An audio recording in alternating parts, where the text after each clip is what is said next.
Hell yeah. Yeah. Yeah. Oh, okay. You have the floor, bald man. My shit's lagging. You have the ceiling, dummy. What the fuck? I don't want. I mean, I am a top, I guess. Got him. I feel unfortunate for that fucking bottom. It's you. Exactly. That's It's why I your feel bottom. unfortunate. You're the bottom's bottom. Damn. Got him. Anyways, Episode 52 of Between a Rock and a Bald Spot. yeah, which I guess the audience could be the middle or whatever. That makes sense. Only if you want to. Yeah. Yeah. Consent is key. That's true. Yeah, That's exactly. True. So the Lego Batman game that I at least think we're both looking forward to, because I think Dank's even looking forward to that. Daniel is, and you are, and like I don't really particularly care, but like the Lego games are usually pretty good. Yeah, they are. Like obviously they were better when you were kids, but because like I got the Skywalker Saga Lego game, and I was just like, this isn't as good as like the old games were. But anyways, the Lego Batman game is actually getting moved up a week.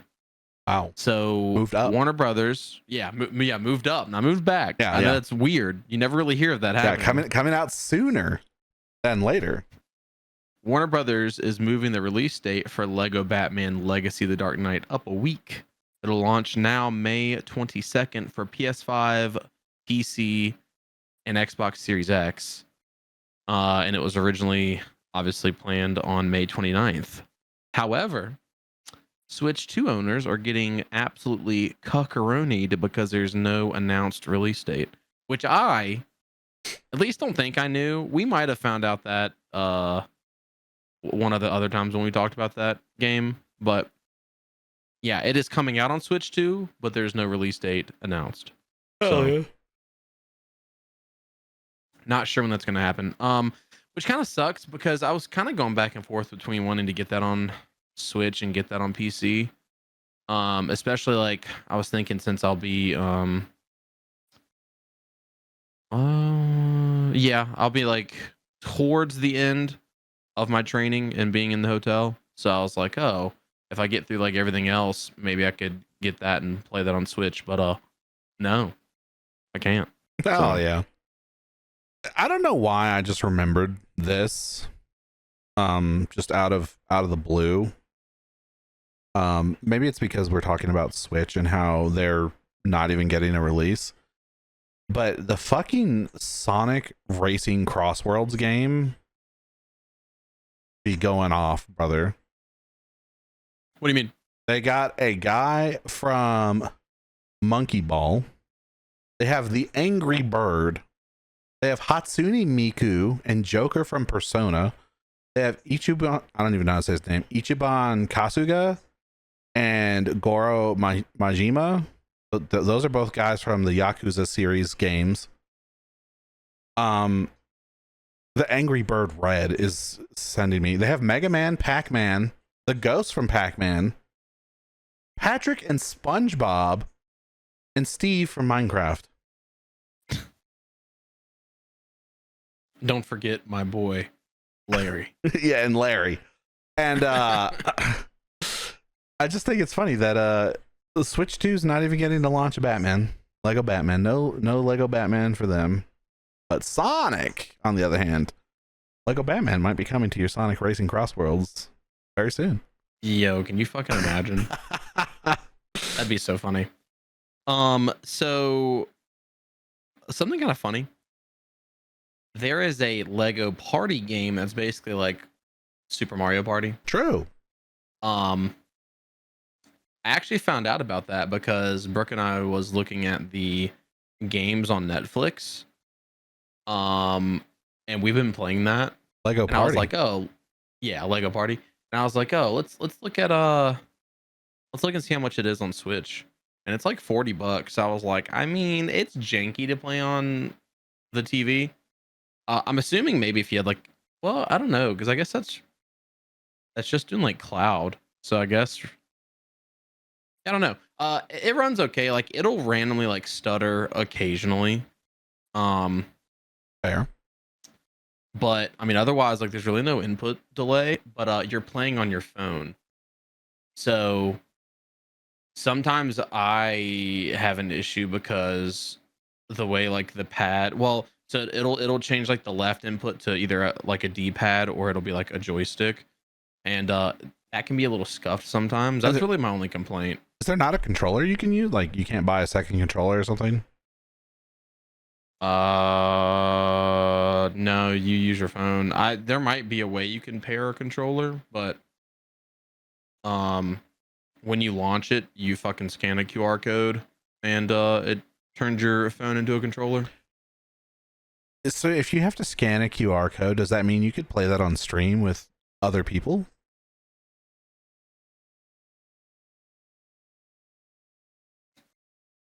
I guess technically. How much lag would be involved in that? Because they're watching the stream, right? Yeah. Hmm. Probably a Interesting. lot. Yeah, interesting. But yeah, it's pretty fun.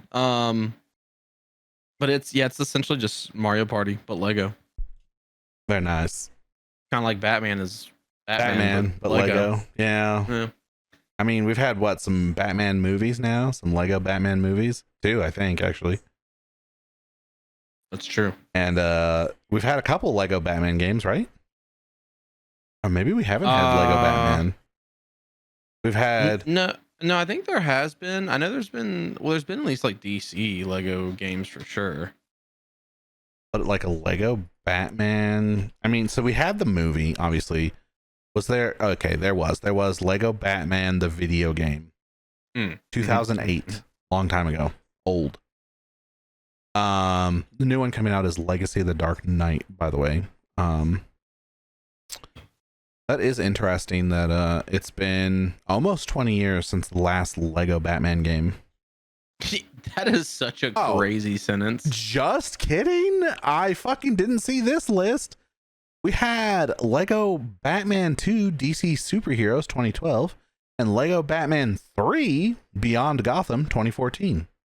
So yeah, they're actually on sale right now too. Yeah, just kidding. It's been 12 years since our last Lego Batman game, which is a lot better than almost 20. Not a lot, but it is. Yeah, you can get the whole trilogy right now for $4.99. Yeah, I had a Lego racing game that was like super fucking simple. That was for Windows 98. Yikes.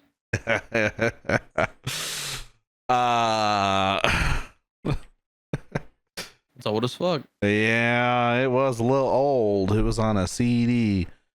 Oh, here's a Reddit thread from 2 years ago. Don't ever play Lego Racers on Windows 98 compatibility. I wonder how long this Lego game is going to be, the Legacy of the Dark Knight. I don't know, because if it's anything like the Skywalker saga, pretty long, right? But if it's just like a one, dude, if they could at least get it to be like Spider-Man 2, like the Sony PlayStation exclusive Spider-Man 2, like that's a good length. I didn't think Skywalker Saga was that long, honestly. I mean, it was like they only had like a couple of key moments from each movie. Yeah, but it was 9 movies. I thought it was pretty good. Playtime wise anyway. Like, yeah, you didn't do everything in every movie, but like I felt like, there were at least 2 or 3 levels per movie. And then what does that end up coming out to being? And I think there were some like what if scenarios in that too, weren't there? Like for replayability, you could go back and play the levels differently or something. Maybe.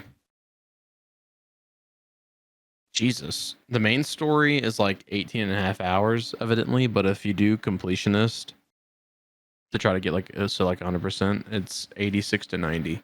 Jesus, brother. Yeah, okay. There's 45 levels, 5 per movie. Okay. Yeah, I was thinking it was a decent amount. Which reminds me, I saw what? So here's my issue with that though. old Lego Star Wars games that were like on fucking Xbox, you pretty much played through like the entire movie. Yeah, but it was For like, the most part, like it skipped some filler shit, but it was like pretty much every main thing you like covered. But it was only 3 movies at a time. So yeah. like the first one was the original trilogy. So you had fucking 4, 5, and 6. I What mean, was that called? there was the complete saga one. Yeah, I think that was just like a fucking mashup of them. So like it was like the same games, but it was just both of them put together. Well, it says, well, I don't know if they cut any content, but it says to complete that was 13 to 18 hours for the story. And if you're going for 100%, 30 to 40 hours.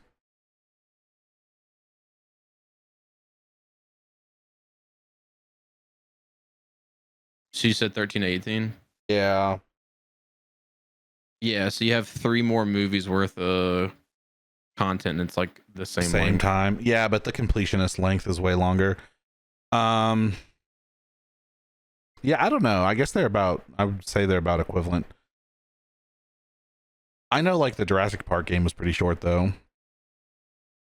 That was I don't want to say it was one of the first ones, but it was like one of the first ones in that style, I feel like. I had a Marvel Lego game, Marvel Superheroes or whatever the fuck it was called. That was pretty ass though. Yeah. It had lots of characters, but yeah, I was not a fan of that. Like it was pretty boring. Dude, the kids always play. I think it's that story is like not that long, and Abby beat it first actually before Aaron.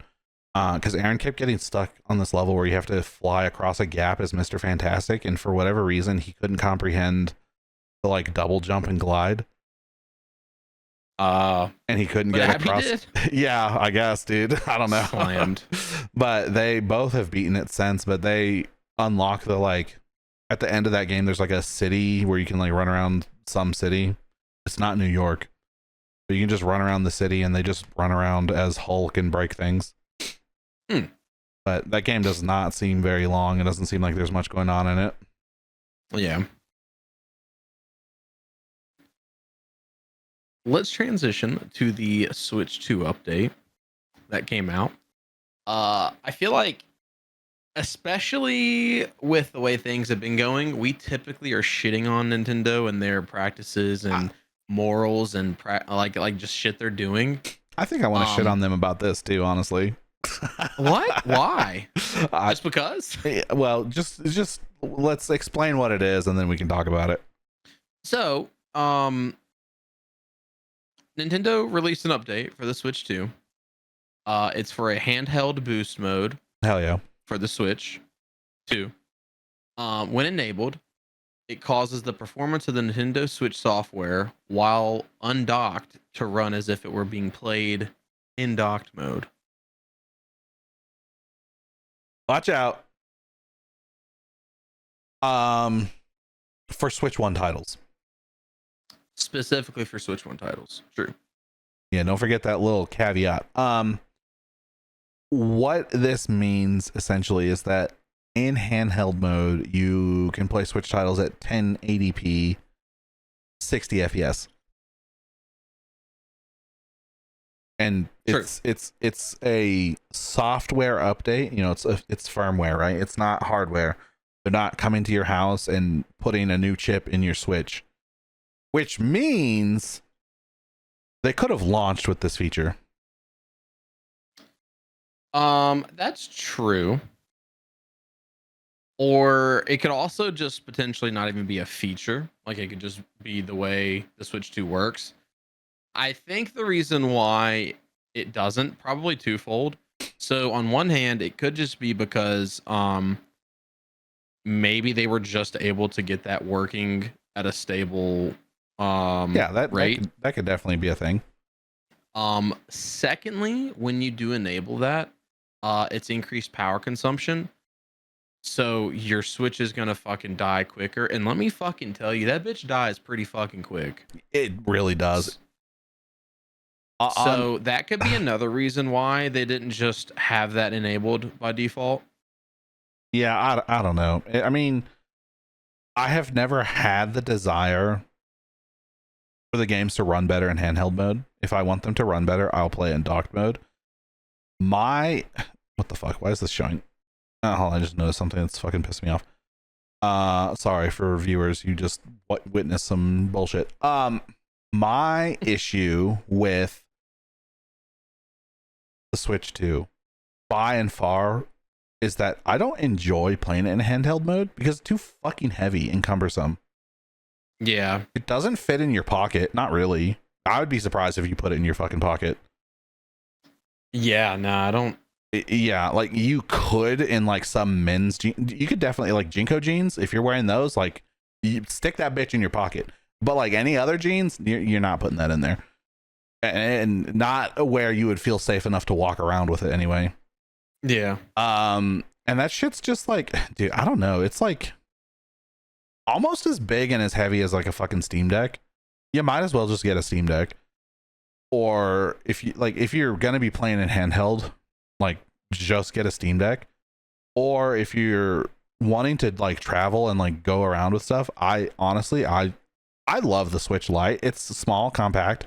The screen, like the size of the screen is not as big a problem as people were making it out to be when that came out. Yeah. I was playing the OLED Switch the other day because I was trading some Pokemon to myself. And I think the OLED Switch's screen looks nicer than the Switch 2. That makes sense. The colors are definitely brighter. The Switch 2's on an OLED, so yeah. So like Switch 2 is heavy, Switch 2 is big. Switch 2 has a worse screen than the OLED Switch. Like I don't know, like there's no reason for me to play it in handheld is what I've been trying to tell you. Like it just it's stupid. And like you can't use, not that I use the mouse features, but you can't use the mouse features in handheld. Not really. Tabletop, sure. Yeah. Handheld, no.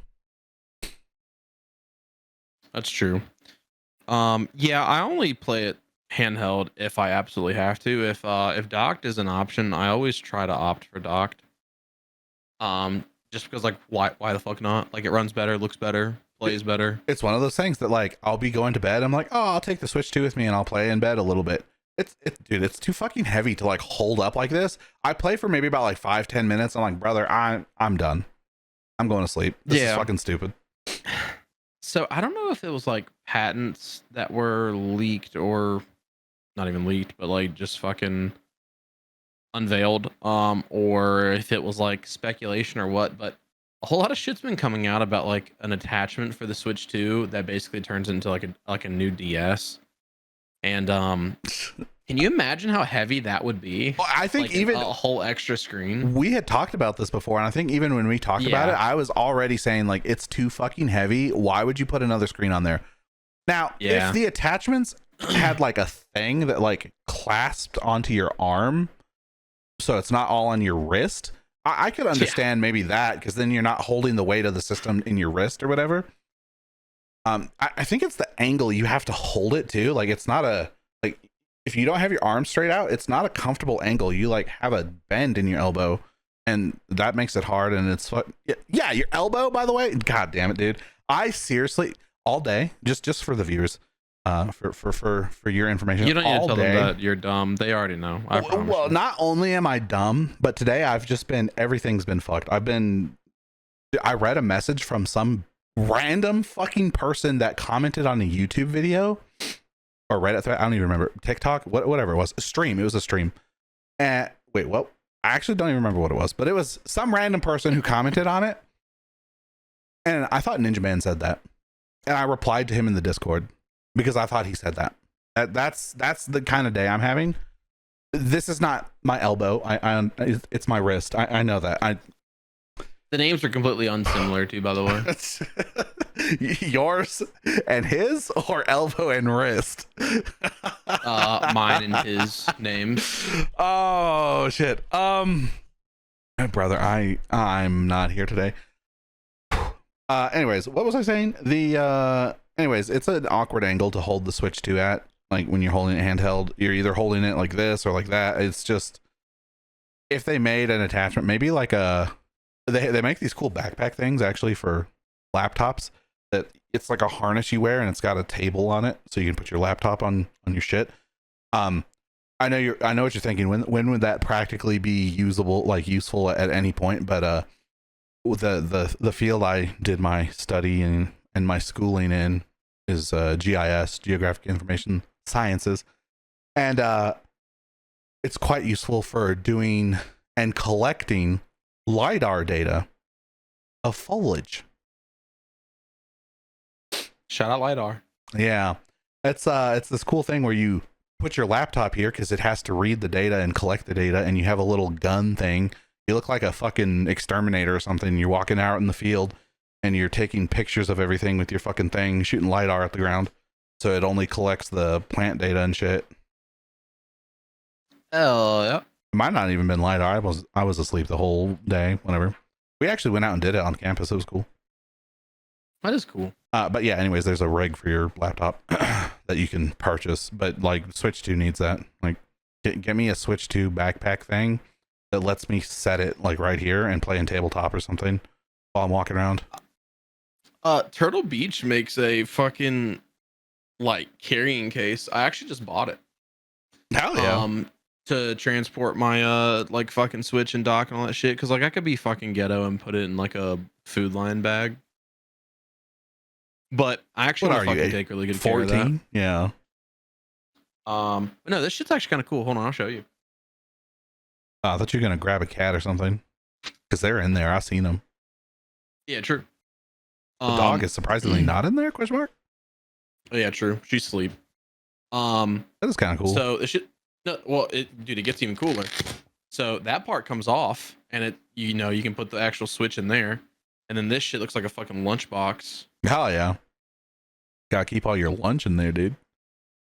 Hell yeah. That's where you put the fucking dock, and it has a spot for a Pro controller and everything too. It's fucking pretty sick. And ironically, so this shit's like 50 or 60 bucks. I've been looking at it and I was like, oh, I'm gonna get that, like, you know, before your hiatus. I start traveling. Yeah. Mm-hmm. And like I hadn't purchased it yet, and then it went on sale. So I was like, oh, perfect, sick. Time to buy it. Just like 10%, but $20 is $20. I think 10% would be like $6, but that's, it might even have been like 20%, because I think it was like, ended up making like $40, and it was like 50, I think, like 50 or 55, and it was 40. So I was like, hell yeah. Glad I hadn't purchased it yet. That was quite the trail off from Lego Batman. No, we were talking about the Switch 2 update. Oh yeah, true. Yeah. It wasn't that far. Yeah, I guess that wasn't that far because Switch. We were mostly just criticizing the Switch 2 update because, I mean, yes, it consumes your battery power faster, and yeah, your games are going to look cooler. Your Switch 1 games, by the way, not your Switch 2 games, are going to look cooler in handheld mode, but like, realistically, it's a nothing burger. I don't know. I think it's pretty cool. I mean, I'm sure there's people out there who are like, hell yeah, dude, this is awesome. I traded my Switch in to get a Switch 2, and now my games are going to look crisp and clean in handheld mode. Fuck yeah. So here's my thing. So would they have already looked better in docked mode? Yes. Okay. I think. Anyway, I don't know if you need the Switch 2 version for that or not. Yeah, that's what I'm wondering.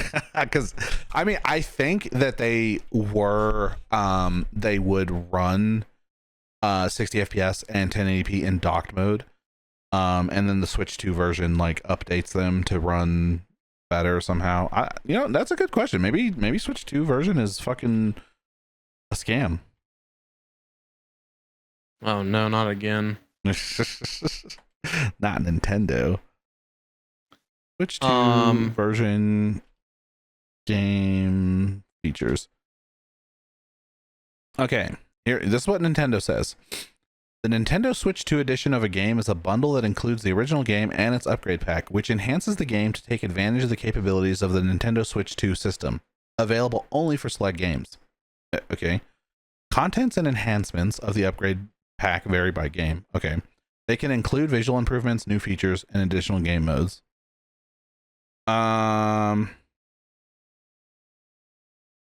So sometimes they look better.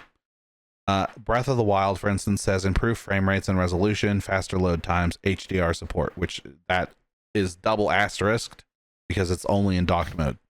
Legend of Zelda Tears of the Kingdom is improved frame rates and resolution, faster load times, and HDR support. I don't know why they bothered listing those as two separate entities. They're literally the same. They both also support a Zelda Notes game-specific service via Nintendo Switch app. I don't dude, that app is jank. I don't use it really at all. So like in Mario Party Jamboree, the Switch 2 version has new modes that utilize the mouse controls, and that players can appear in the game via camera play. So with your little picture, if you have a camera, sold separately. True. Yeah, and so it says you get 2K resolution in TV mode and full HD, which is 1080p in tabletop mode. So that game, when you upgrade it to a Switch 2 game, does get 1080p in tabletop and handheld mode. But I think if you didn't upgrade it, this new update will allow you to have 1080p in tabletop and handheld mode. So some of the games it's like redundant, and some of the games it's actually like you get better performance for the Switch 2 version of the game. So there you go. That's cool. Dude, I'm flipping through Nintendo games and the shit is fucking malware. Dude, it really fucking is. Oh, there's a game on here called Mega Bonk Smash, and it looks like Mega Bonk.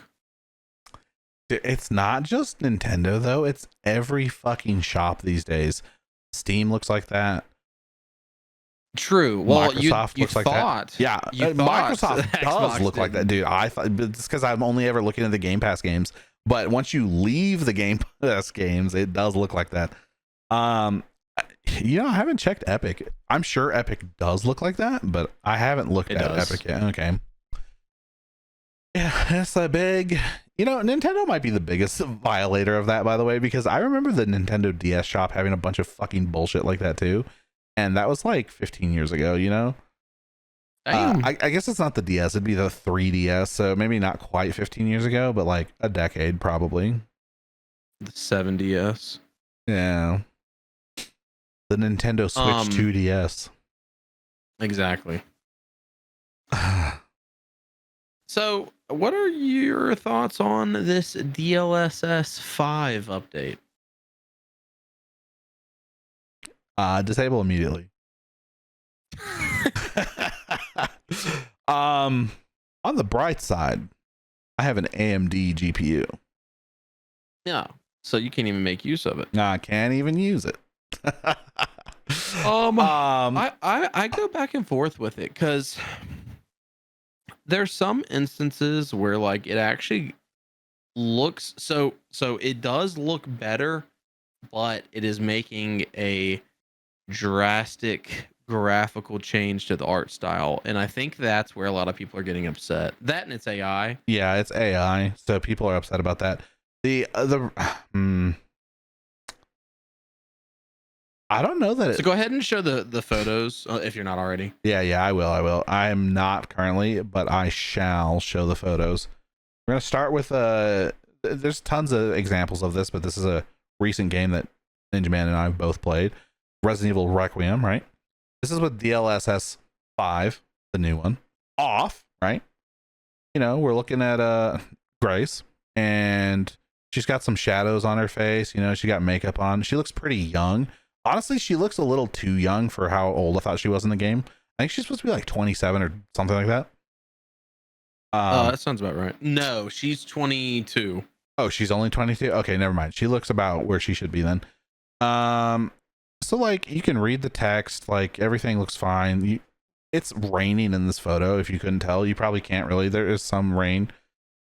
There's details on like the coat and like on her jacket, you can tell it's leather, like the texture looks right and all that, right? Like it looks fine because games these days just look really good.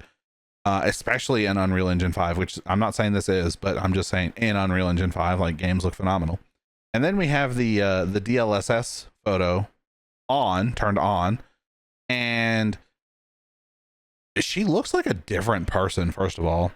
And the other, yeah. So my issue with that is she looks different here, but since it's on constantly, it doesn't know that this entity we're looking at is Grace. And so every time she's on screen and you see her, she's going to look a little different.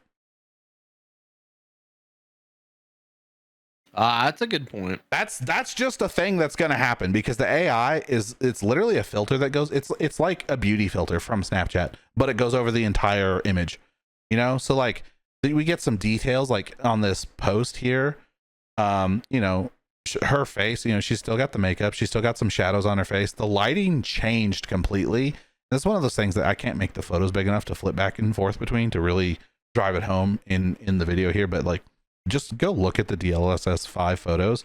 We can even post a link to these ones, but like you'll see that the lighting changes. Like watch this shadow up here, and this shadow, like the reflection changes, the shadow changes, and then like I don't know, this trash right here, like the trash can has like light from the car, and then here it doesn't. Like I don't know, it's AI and it changes everything. There's other things that like stylistic choices, like this is a dark and dreary, and like she's about to go investigate, like this specifically, she's about to go investigate where her mother was murdered in front of her, right? Which, by the way, conflict of interest. I talked about this in stream. Dude, I was like, I don't know how they convinced her to go to that. That's a huge conflict of interest. I don't think you would ever let her do that. Also, she's FBI, not a detective, and I don't even think she's an FBI detective. I think she's like a fucking like an analyst or something. So yeah. she would go with a field agent, not by herself. Not by herself. Yeah, exactly. And then this is like happy, like she's just she's in the rain and she's waiting for like a bus or something. Like I don't know, man. I am firmly on the fence of this shit's fucking stupid, but you know. Yeah, so it sucks because like we're getting to the point to where it's like graphics are gonna eventually hit like a standstill because they're already getting like photorealistic. Yeah. And so like that kind of cranks it up a notch, but that is a fair criticism. I didn't even think about that. The fact that like it's gonna look different like time to time. Dude, they might be able to refine it, but it's still gonna happen. It's gonna be one of those things where like you and I could watch the same cutscene and we could see a different character.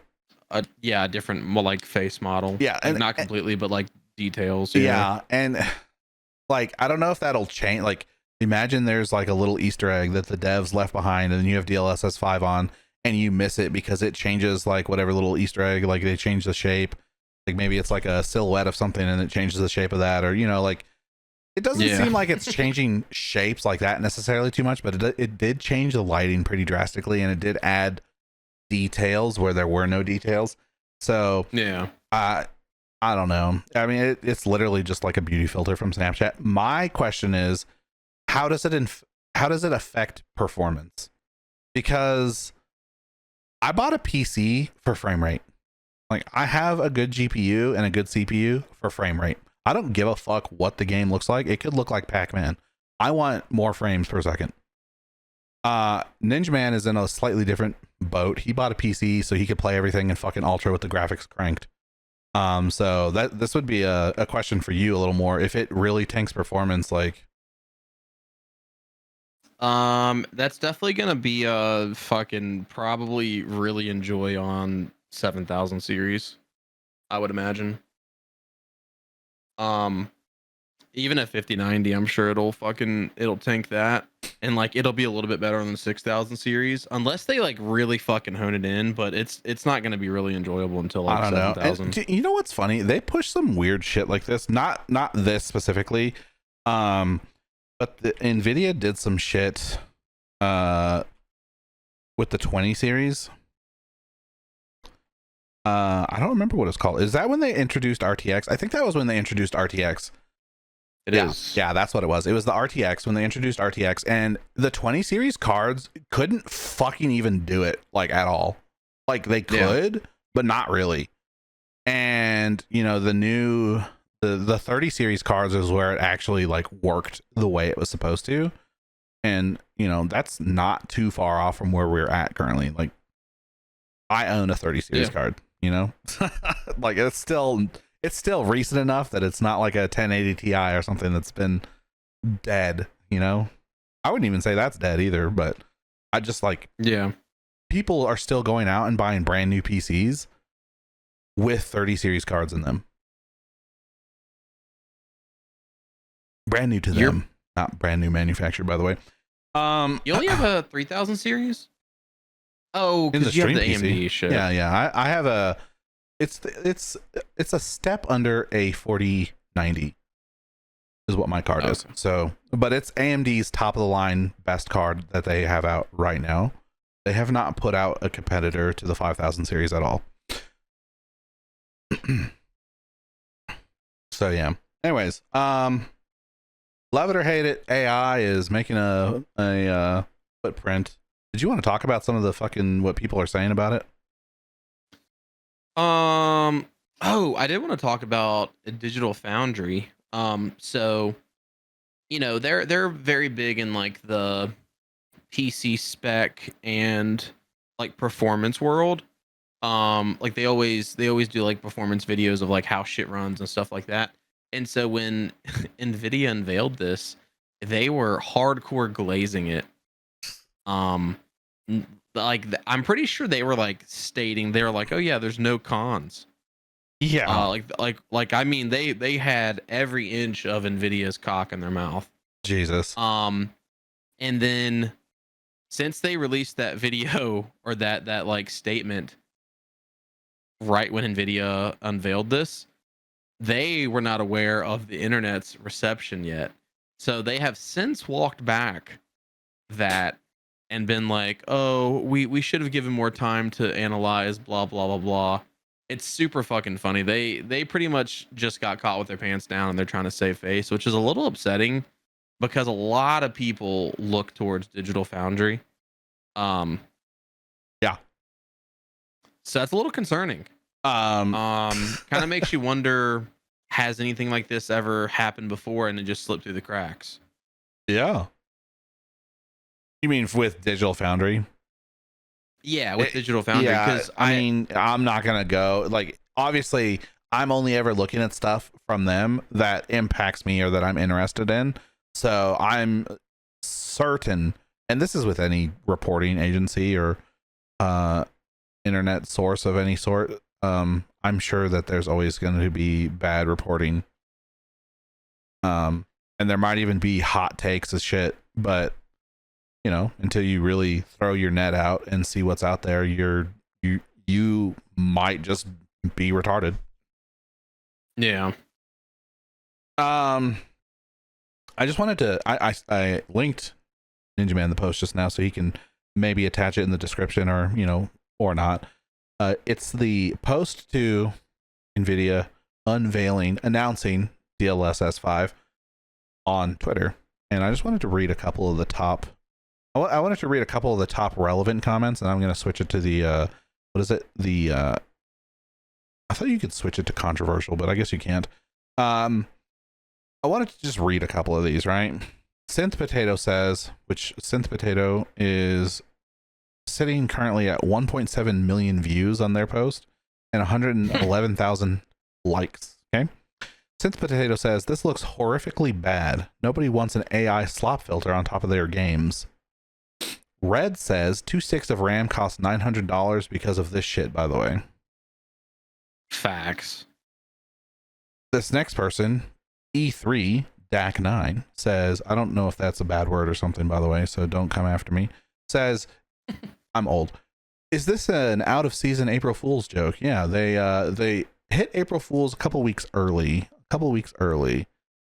This guy says, get the slop filter out of our games. You guys are an absolute joke. There's a bunch of people posting memes of the filter. This guy says, I don't think people build a $3,000 PC to have the ability to have AI slop filter. Damn. This person says it's just real-time AI filter that slaps the faces of 3D artists, which I mean, not wrong, not wrong. This one posted a fucking. Honestly, I'm just gonna copy this one. We're gonna share this one too. A character from Hogwarts Legacy. She's an older professor, and it gave. The filter did not. They're making fun of the filter, but in their meme, the filter gave her giant boobs and lips. Some big old bazongas. Huge. Like, what's the point? Artists spend hours perfecting a model for you to come and replace it with AI faces. I seriously hate this so much. This one says, same energy as people who grab someone's work, override the artist's decisions, and pretend it's better because they fed it to a generative AI. I don't know that happens too much, but I'm sure it does happen. And it definitely is the same sort of thing. Yeah, I don't know. Dude, slop being like the fucking buzzword of 2026 is fucking weird. Yeah. Dude. This is an aside based on what I just said, but I recently discovered that all the games I grew up playing are called Unk Slop now. Mm-hmm. So Halo 2, Call of Duty 4, Modern Warfare, those are Unk Slop. Crash Bandicoot 2, you know, That's definitely Unk Slop. The best games that have ever existed, Unk Slop. Sad days. Speaking of that, GameStop also recently announced that moving forward, post March, the PS3, the Xbox 360, and the Wii U are retro consoles. And will be treated as such, and they'll be doing repairs on retro consoles. So if your PS3 is broken, I guess send it to GameStop. That's kind of a crazy thought process. This dude's fucking middle school console is just become retro. Yeah. I'm old. Nothing makes me feel older than the fucking AI filters that we're putting on our video games now. It's not enough that we're putting it on all our fucking media and videos and all that. Now it's got to be on our games too. Yeah. Dude, if there's ever a game that doesn't have that feature, the ability to turn that feature off, I'm not gonna play it. I mean, I don't even have the GPU to play it, So I don't think that would be on by default. Kind of like ray tracing. Like ray tracing is not on by default. You have to enable that. Or you at least have the option to turn it off. So at like worst case scenario would just be like that. There have been some funny memes coming out of this though. People take like a picture of like Homer Simpson, for instance, and they're like, oh, this is what it looks like off, and it's just the regular cartoon Homer Simpson. And then they're like, this is what it looks like on, and it's just some fucking like nasty ass like AI art that just looks disgusting. Yeah. Yeah, some of the memes are pretty funny. Yeah, Shroud posted one earlier because Peanut the other day was playing and he had made himself a Shroud outfit, so he looked like Shroud. And so Shroud posted a thing of him sitting there, and it was like DLSS 5 off, and it's just Shroud. He's sitting in his chair, and then the little thing like goes across, and then it's Peanut, and Peanut's sitting in Shroud's chair, and he's just like talking or whatever, and it's like DLSS 5 on.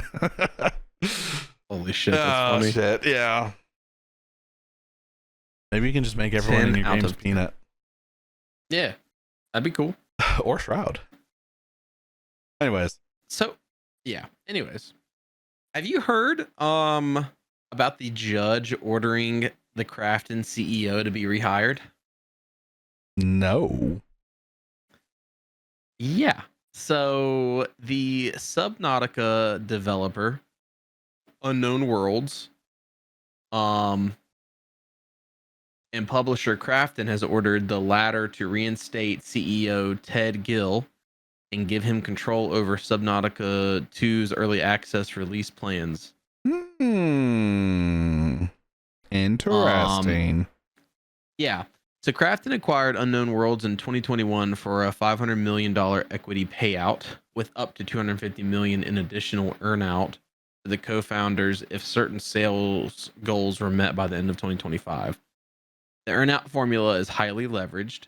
If Unknown Worlds surpassed a revenue threshold of 69.8 mil, Krafton must pay $312 for each additional dollar of revenue generated up to $250 million cap. So,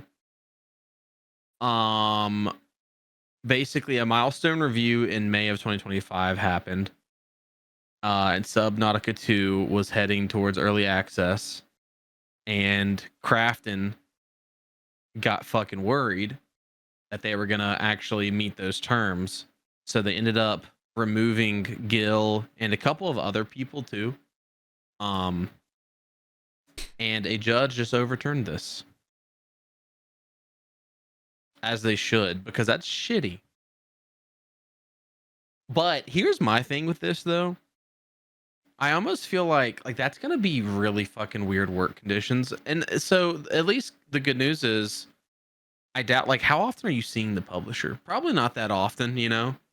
Because like they're not gonna be at your actual like workplace. We should explain a little better. It's not the CEO of Krafton, because that's a Chinese guy, I think, or whatever. I didn't say that. Yeah, the CEO of Unknown Worlds. Yeah. I just wanted to make South Korean. Sorry, my bad. As Daniel would say, they're all the same. Not my words, his words. That. Yeah, not my words. Anyways, they're. I just wanted to mention that the two CEOs are different CEOs, but you know, one fired the other essentially. He asked ChatGPT how to avoid paying the bonus, which is fucking insane. Shout out AI, dude. Yeah. Also, imagine ChatGPT being like, "Oh, you should fire him." Yeah, dude. And he's like, "Oh, good idea. Why didn't I think of that?" Yeah, dude. It's simple. It's simple to avoid paying the bonus. Delete the reason there would be a bonus in the first place. Yeah, exactly. I don't know. I'm so sick of shitty practices like this. Hopefully, well, hopefully that's like a wake up call for them. Hopefully, dude. I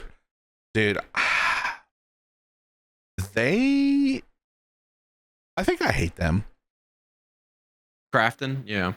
Yeah, I think I hate them. And I hope that all the publishers being sold into the Middle East don't end up being like this. To give a little history, Krafton is behind like PUBG, basically. Like, they were created to serve as the parent company for Bluehole, right? And they've got that Enzoi game. They've got some big games under them, you know. I can't think, and they have a lot of studios under them. Like Tencent, Bluehole, Striking Distance, obviously.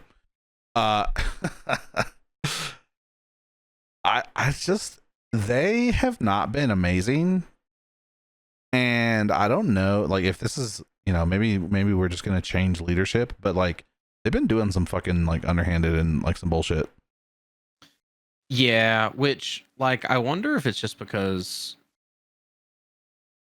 So you said Krafton is so the CEO of Krafton is a Korean guy. Well, the Krafton's like a Chinese company, right? No, it's South Korean. I mean. Oh, okay. It was started in Seoul.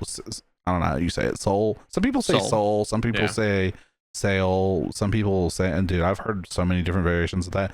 It's like Qatar. I don't know how to say that either. Apparently, it's like Qatar though. Is pretty close. I've been told. Yeah. So there was the Subnautica thing.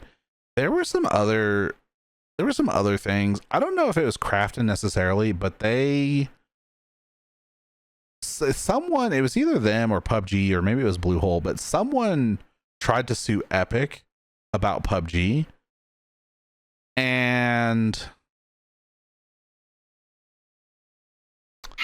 Epic was like, "You built your game in our engine, you can go ahead and sue us. That's fine.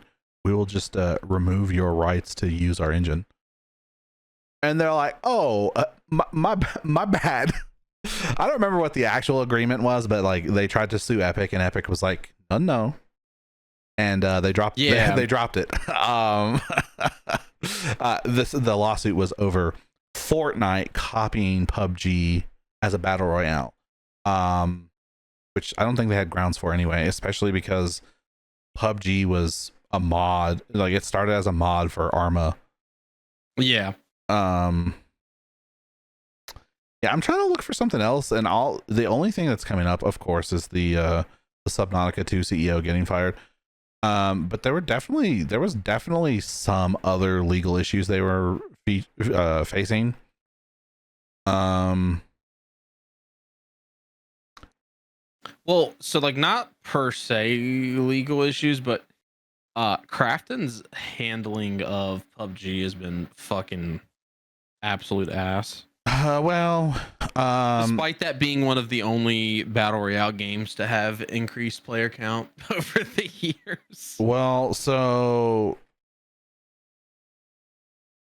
I think it's like a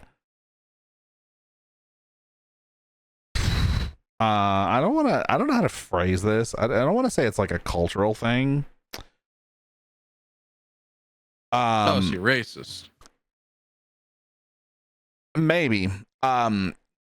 Cheating in South Korea has been made illegal. We'll just put it like that. In video games is illegal, right? It says there's a law that was passed in 2017 that aims to protect the gaming industry with, this is Google's AI overview, so I'm sorry, I'm using AI. It says with penalties including up to 5 years in prison and fines for over $40,000 for creators and distributors of hacks. So creating cheats in South Korea is illegal. Big no.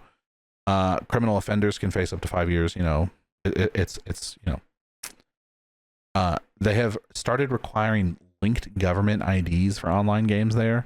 Like the cheating problem in South Korea is so fucking bad that they have to have a fucking government issued ID to play games online. Yeah, that's kind of crazy. I mean, hey, crazy. But brother, if it gets rid of cheaters, then I mean, does it? Because there are cheaters all over PUBG, and I'm not saying that they're South Korean. They're a lot of them are Chinese, actual Chinese from China, like literally. PUBG has really good numbers in Asia, and it's just a bunch of kids hacking against each other. Like that's what PUBG is. Like they have phenomenal numbers online, and it's just cheaters. And yeah, they're not gonna ban their player base. So like Krafton is like basically being like, yeah, it's cool, it's okay, yeah, you can do that.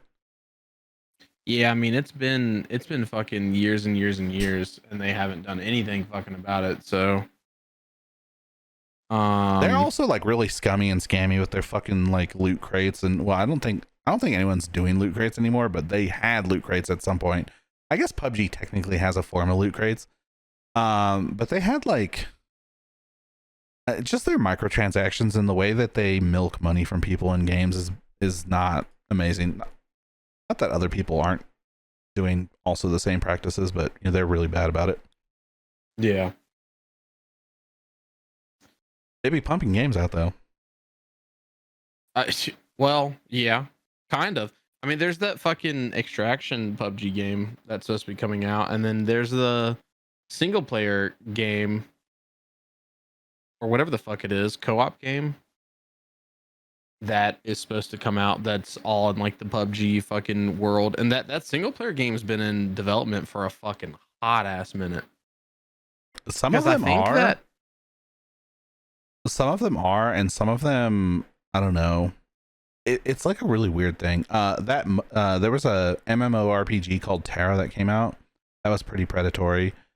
Callisto Protocol, you know, that was why I said striking distance or whatever, because they made that. I'm trying to find some others that are like, I mean, Subnautica, obviously. They have a lot of like little games, but then what was that game called you were just talking about? Because I can't think of what it was called. And And you know, I they're can't remember not either. devs themselves, they're a publisher, right? So they're just putting out the games, and a lot of the actual devs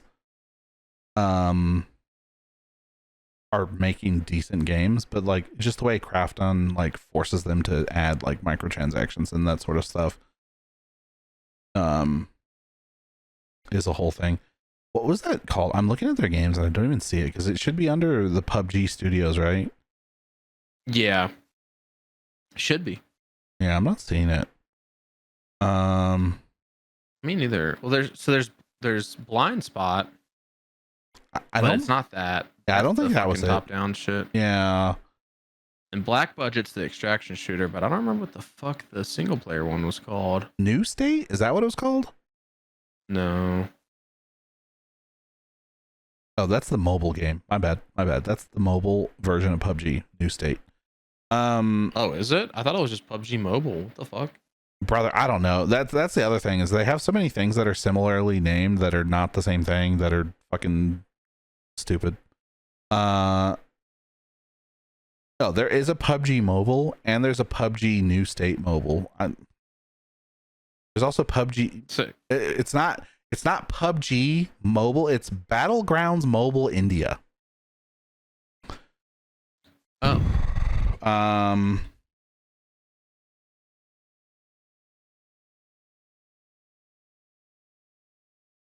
PUBG spinoff. Blind Spot's the 5v5 tactical shooter, apparently.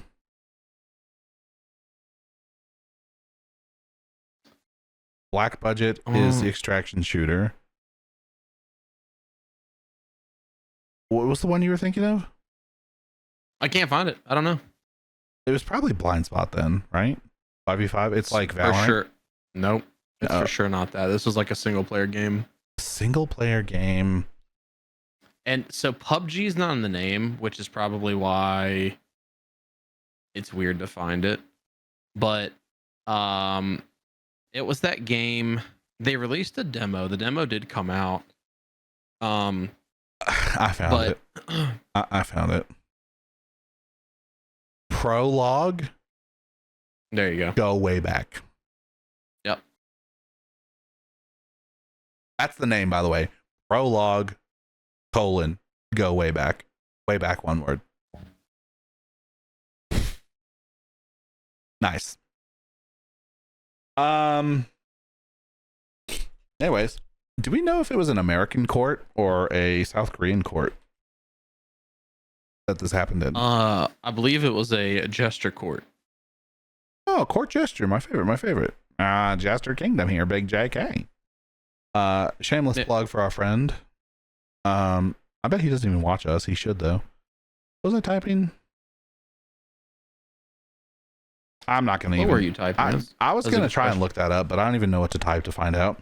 I don't really care that much. I just thought maybe we could share a little more information about the case. But anyways, one CEO got fired by big bad CEO publisher man, so that he wouldn't have to pay a bonus because ChatGPT told him so, and the court was like, "Brother, what? You're fucking stupid." Mm-hmm. Reinstate that man and give it. I wonder if did they tell him to give him his money?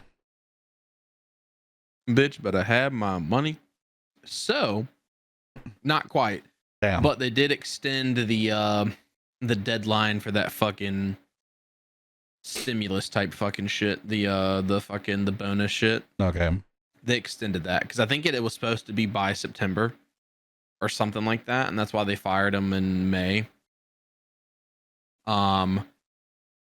Obviously we're past September, and the game Subnautica 2 hasn't come out yet, I don't think, right? I don't think so. I think it comes out soon though. Yeah, I think so too. So what do they do with the guy that what do they have it, it comes out in May. Do they have an interim CEO? I don't know. I did not come across that. Yeah, interesting. Very wild. Very wild indeed. How do you feel about arresting robots?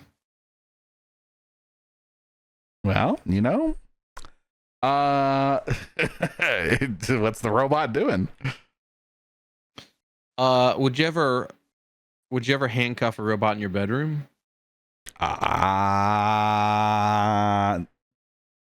Does it have the important parts? And is it consenting? Yes. Yes. Oh, yeah, if it asked me to, I guess. Okay. So a humanoid robot has been detained by cops for terrorizing an elderly woman on a Chinese street. This happened in Macau, I think is how you pronounce that. There was a 70-year-old woman standing on the side of the road, fucking with her phone, and the robot came up behind her. That's in China, by the way. Considering I said Chinese street, that does check out. Oh, I missed the Chinese street part. My bad. So the robot's also only 4'4", so it's not like it was fucking. It's not like Arnold was standing behind her. Oh, you know? I'm a robot. Yeah, it wasn't like exactly. that. Yeah, it was the fucking. It was like the size of the Resbot guy, and he fucking hit the fucking. What's that laugh called? I was going to say Pedro, but I don't think that's right. Pedro's the raccoon. Yeah. But yeah, that one. What is that laugh? I don't know.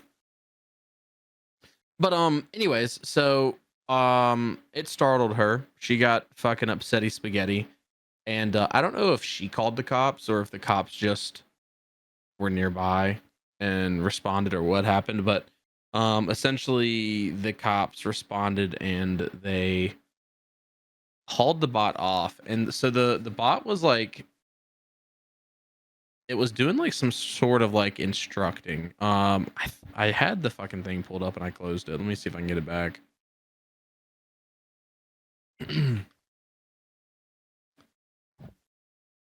Bro, why? So it's not even like that the robot was like being sus. I think it just happened to scare this boomer. And she fucking got upset. I think that's older than boomers, isn't it? I mean, I guess they're getting up there. 70? Yeah. Yeah. So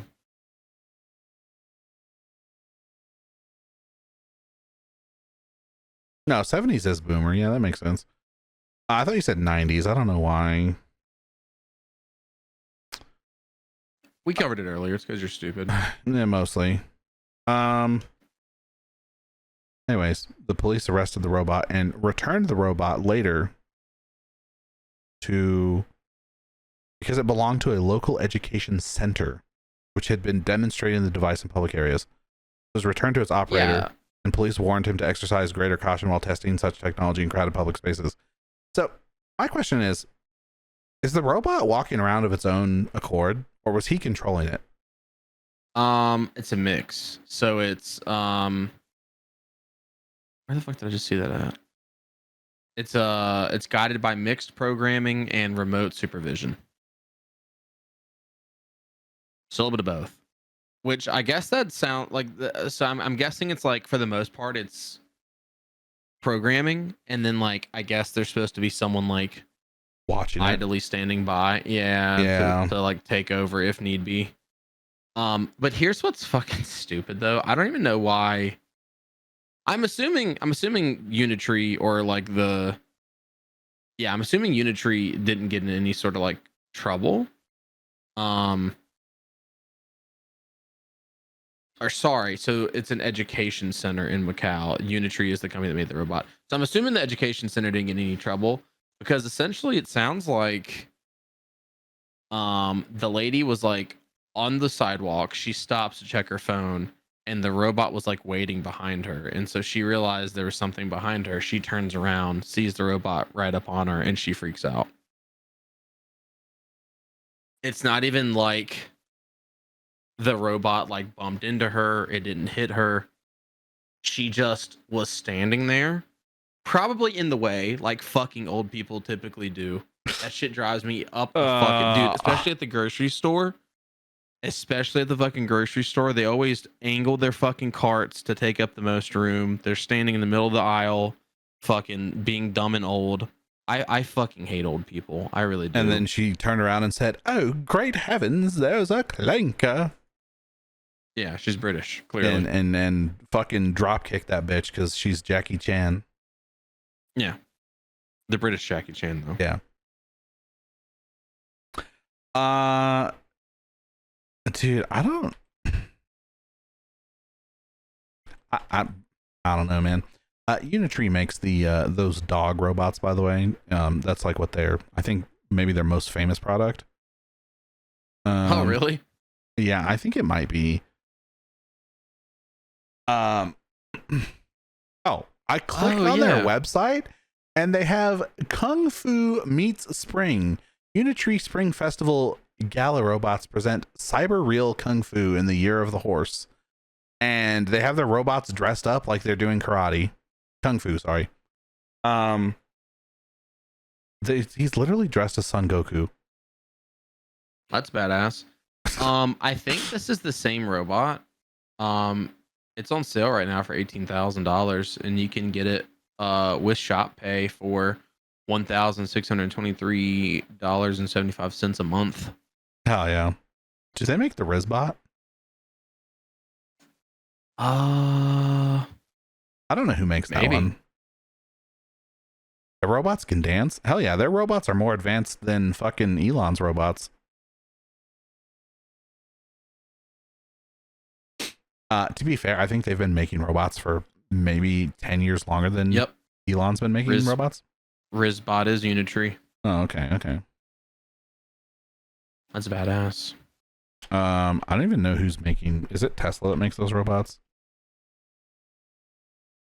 Sure. If you want it to be.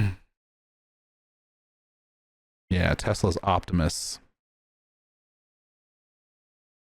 Remote control. 2-hour max battery life. God damn, dog. Y'all gotta fucking get that battery life up. Well, they need to put a fucking engine in it. A gasoline engine. And it could wear a backpack with gasoline in it. And then it'll be this really cool thing that if you knock it over, it just fucking explodes. On second thought, never mind. Don't do that. Yeah, because then you're gonna have people strapping fucking bomb vests to it.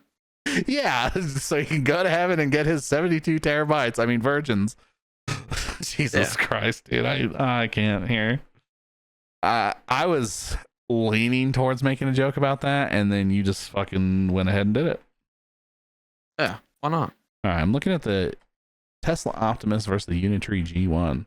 G1 is highly agile, high performance affordable battery. That's 800. Optimus is larger, stronger, and more autonomous robot. So Tesla's robot is designed for industrial labor and mass production, whereas the G1 is designed for agility, whatever that means.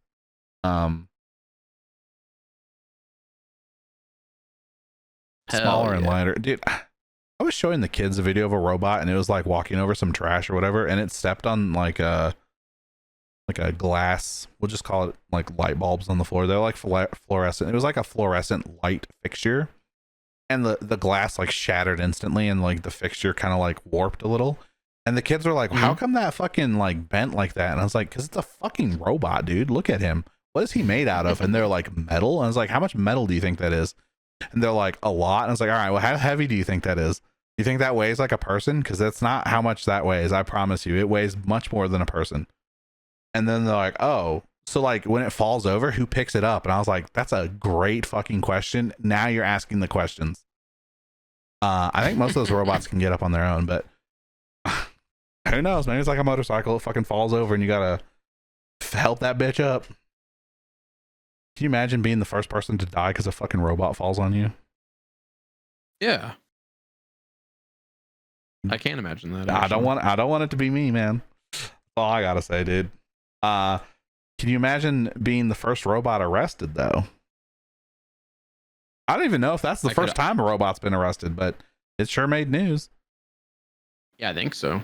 Because it was trying to fucking kung fu fight an old woman. Dude, I think the funniest part about it is that the old lady turned around and it was like, oi, it's a fucking clanker. Let me yell at it. and she was apparently the police showed up not because the robot was fighting her, but because she was just being belligerent and fucking yelling at the robot. Hey, there's a lady making a scene. Oh, I'm sorry. There's a lady making a scene, and she's yelling at robots. Yeah. If you were the robot operator and some boomer was yelling at you, would you fucking karate chop that bitch with your robot? Oh, for sure. I'd split her shit wide open like my fucking desk, dude. For sure. Would you program your robot for devious and nefarious acts? I mean, do robots absolutely like?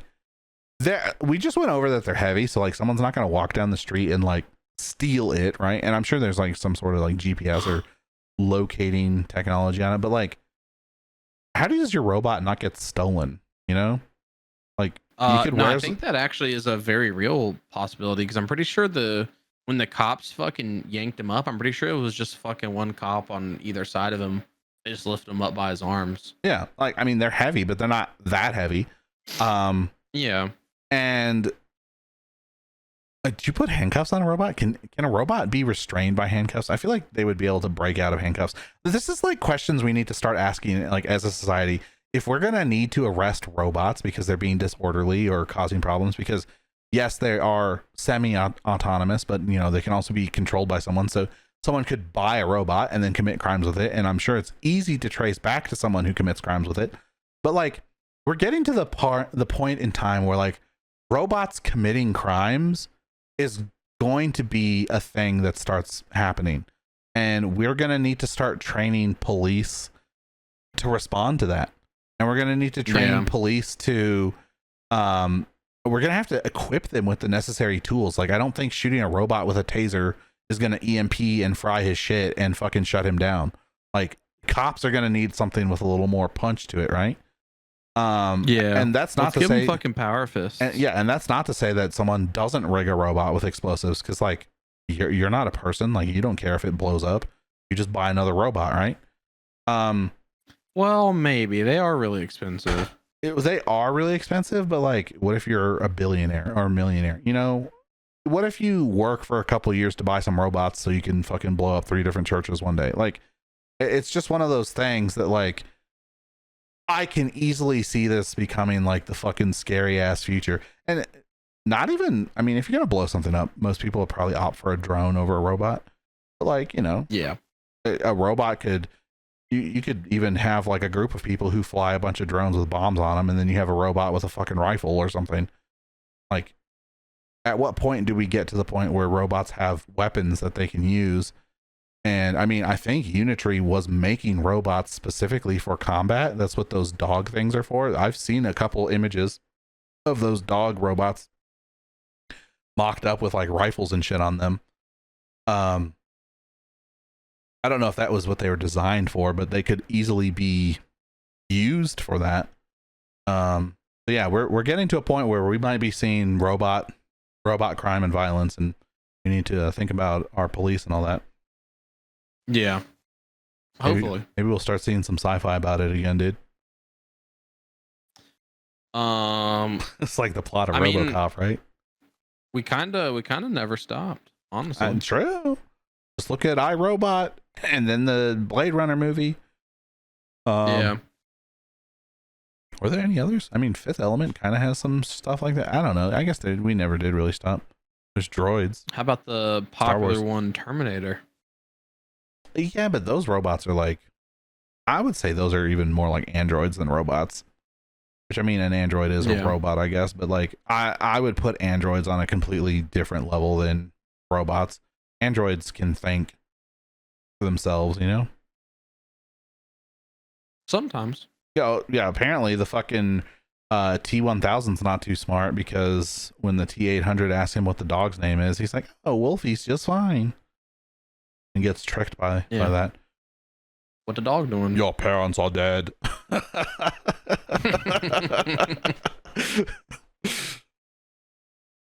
Oh man. I know you're I was gonna say big anime guy, but I guess like a midway anime guy. How do you feel about Sekiro getting an anime series? I literally do not give a fuck. Did you play that game? No.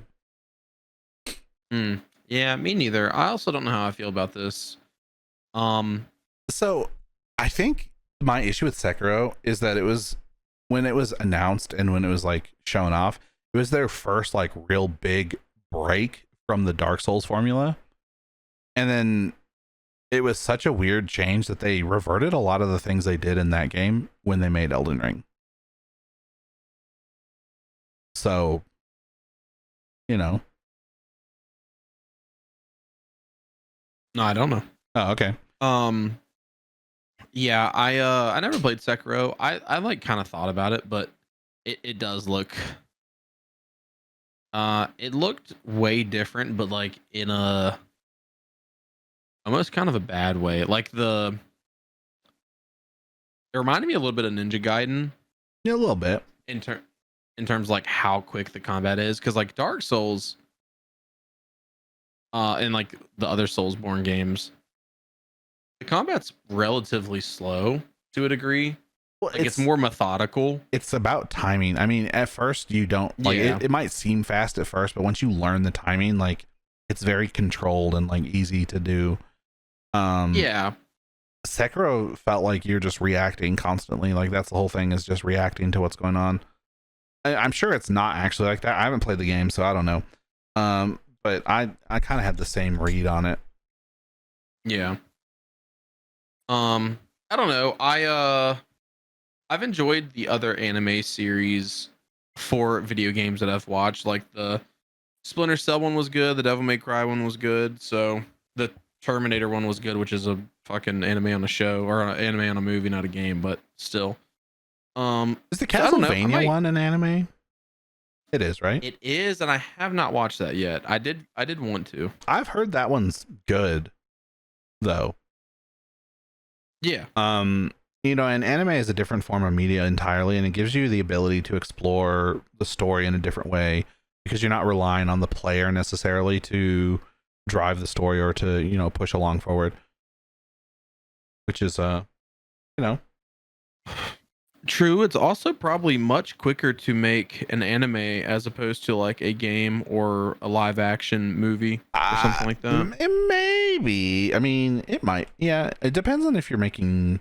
So, like, I think if you're making. Why did I write homie? That's not even what I was typing.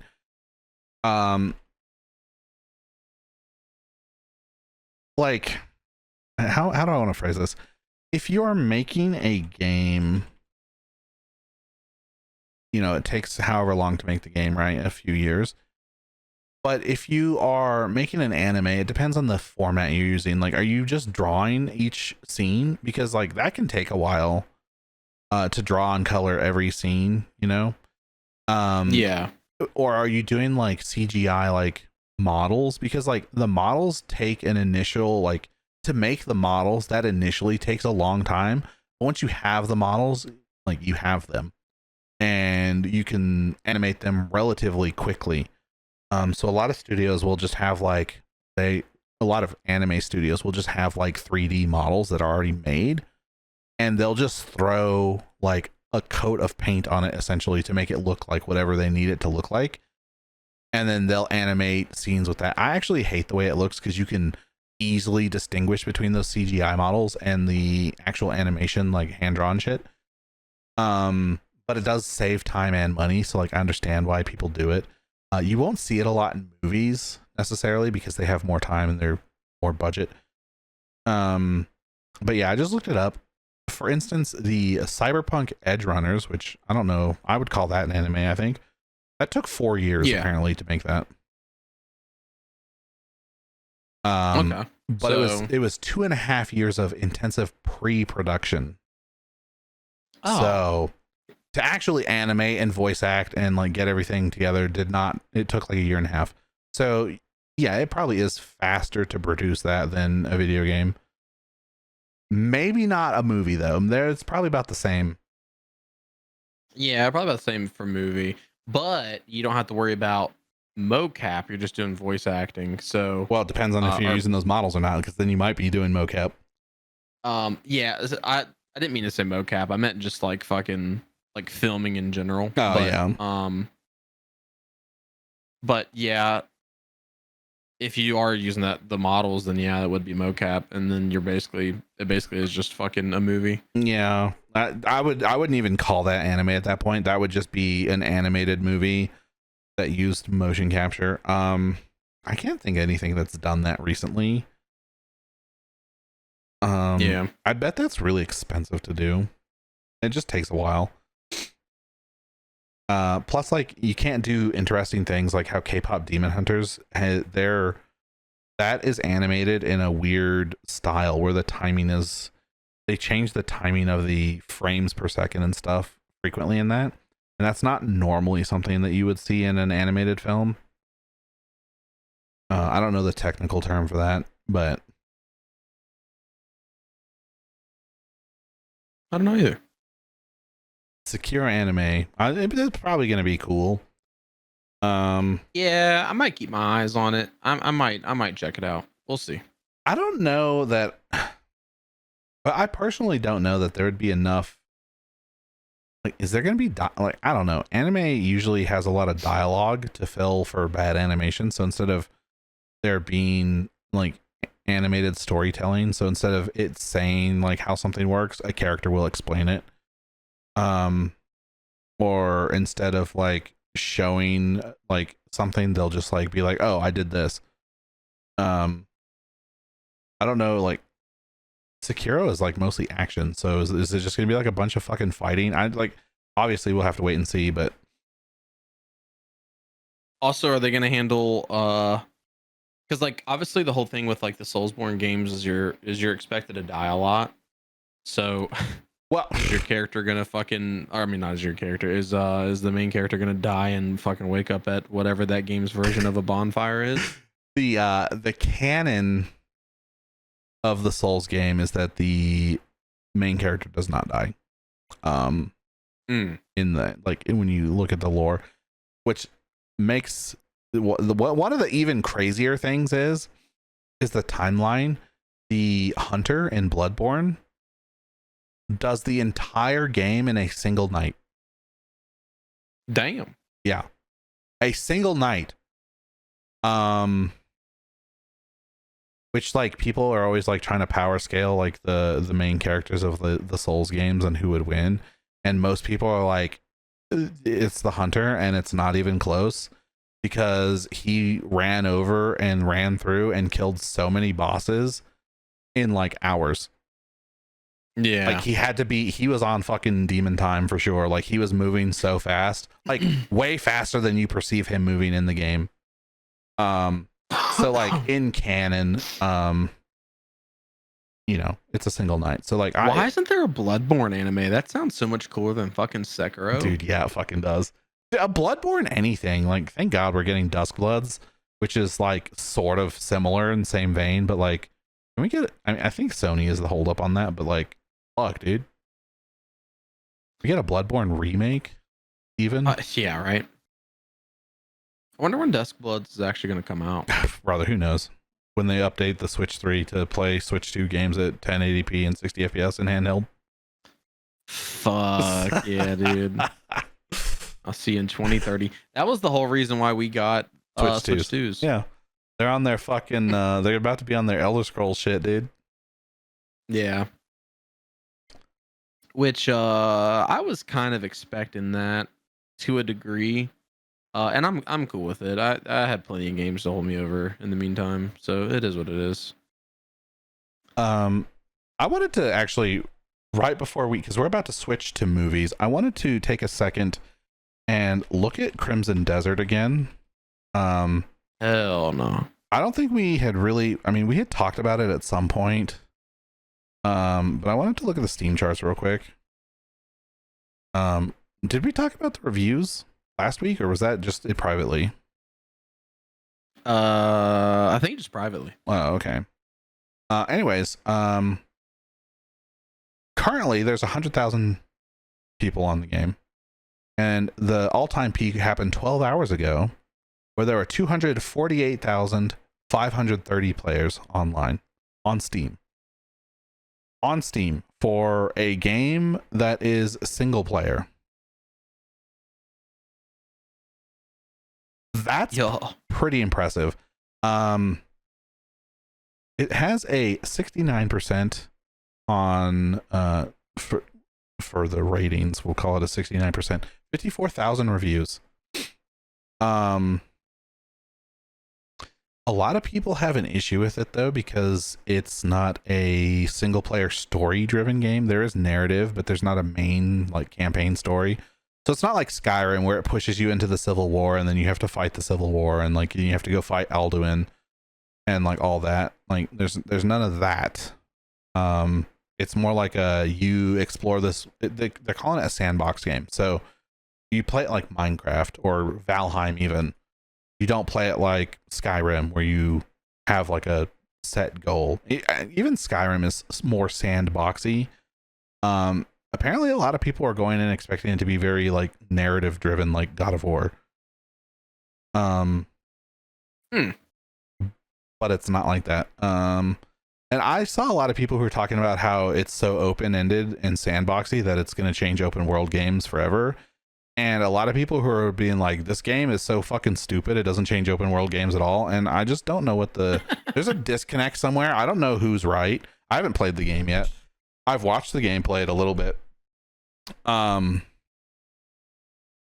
don't know, but you know, it's doing good on the Steam charts. If we take a whole look at Marathon, which is a niche game. I was actually just looking at that. Yeah, it's a niche game, you know.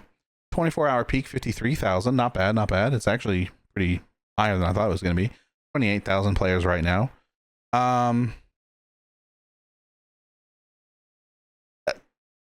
Marathon hasn't even reached the 24. The current Marathon's all-time peak isn't as high as Crimson Desert's players on right now, and it's a multiplayer game. That's a yikes for Marathon, but I think you should look at it like it is. I mean, to be fair, 28,000 players on right now is nothing to sneeze at, and its all-time peak was almost 100,000 like on Steam. Like that's not bad. Daniel was getting mad at us for using Steam charts as a metric, but it's the only easily accessible metric that we can often find.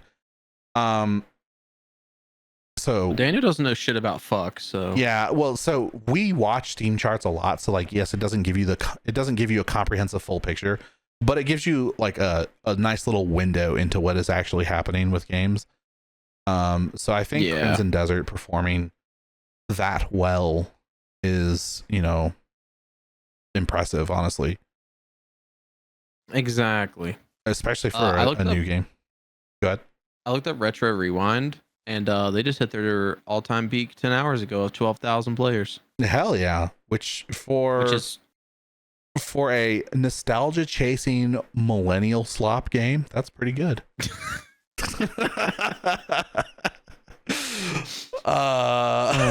This fucking guy, man. This fucking guy. Yeah, you're not wrong.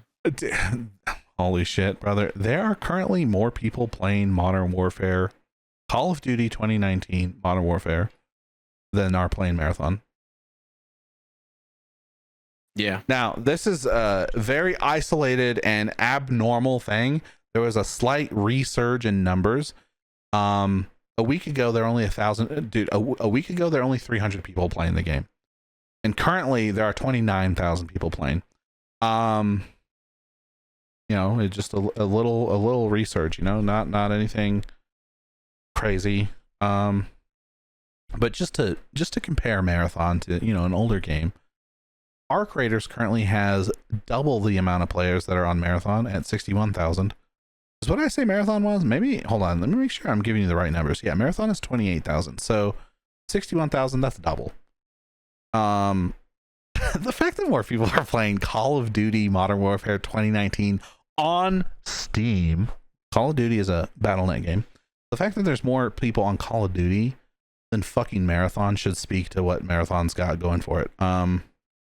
It is off hours. It's a Sunday night. Like, you know, it is what it is. Their 24-hour peak is higher. Marathon's 24-hour peak is 53,000, where Call of Duty's 24-hour peak, if I could get it to open up. Oh, just kidding. My bad. Just kidding. Call of Duty's 24-hour peak was higher, 61,000. My bad.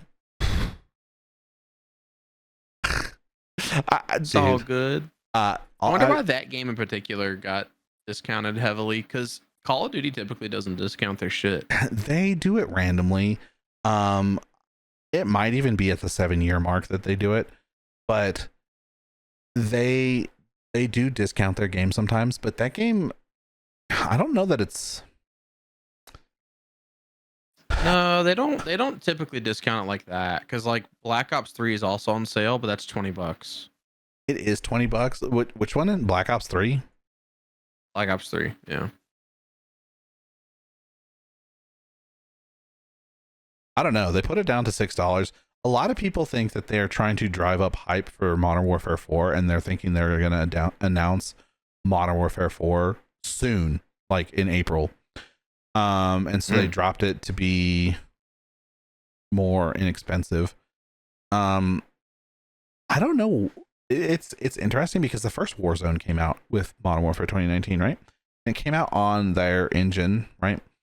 I really liked that game a lot. I really liked the ground war game mode, but they basically abandoned that after the next game came out, which was Cold War, I believe. And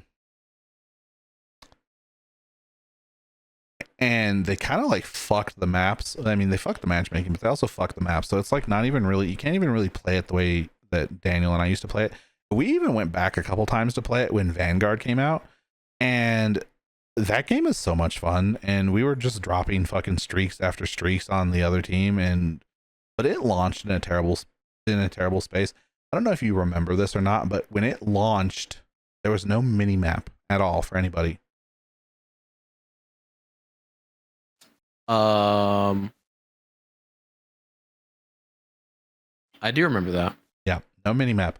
They that was something that the entire community was pissed about, and they ended up adding it. And then they made how it launched. They called it realism mode, and they launched that as a separate game mode you could play, which no one fucking played, because why would you play that instead of hardcore?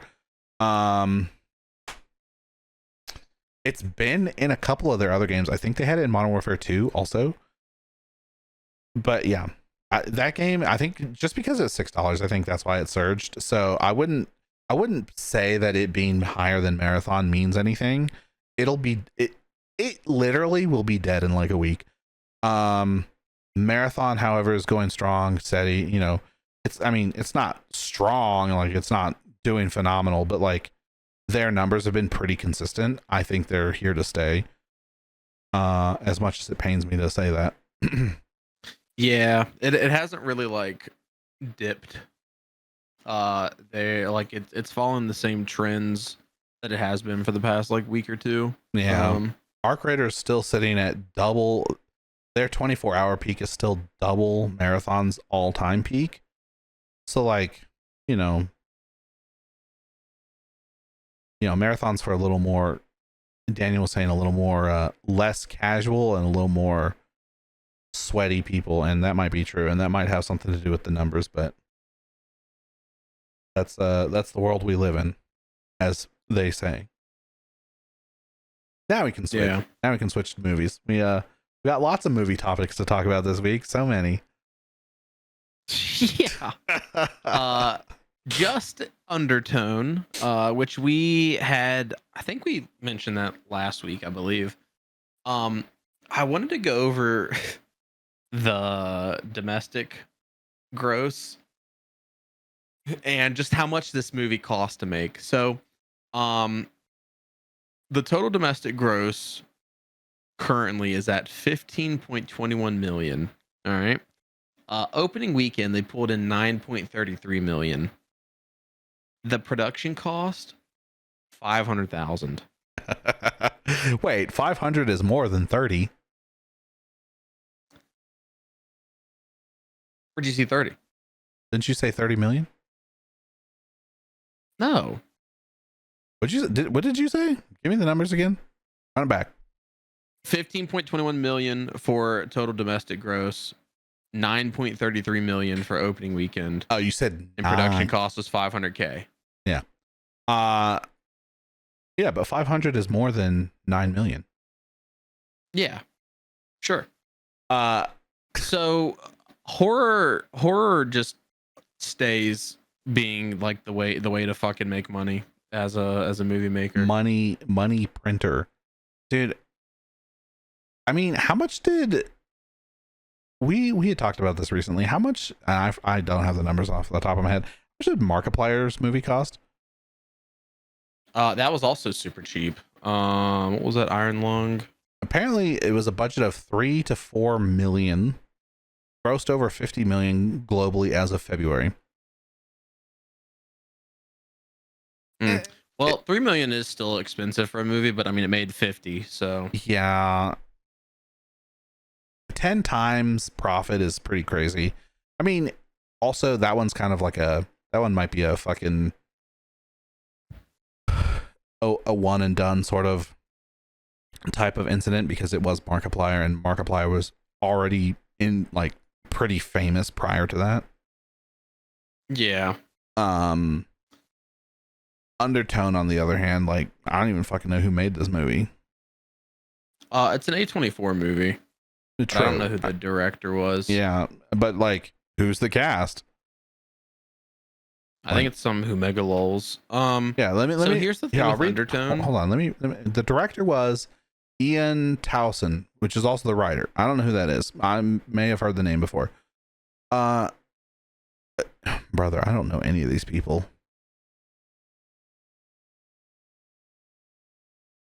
Why not?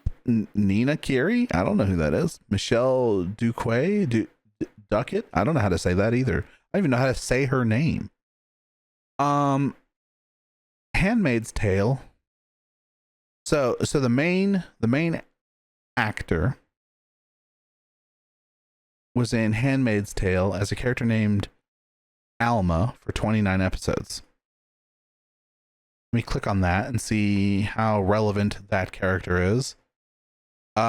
She's not in the top 10. She's in the top 12 characters. So not a significant character, not an insignificant character. But she's in 29 episodes, whereas the main character is in 66 episodes. So roughly half of the thing. And you know, if you just make an appearance, it counts to you as being in an episode. Basically a bunch of unknown actors. A bunch of Humega lols. Pretty much. It's got a 6.3 on IMDb. Yeah, it's not sitting too hot on Rotten Tomatoes. I mean, like, it's not bad. The tomato meter's 72%, popcorn meter's 50%.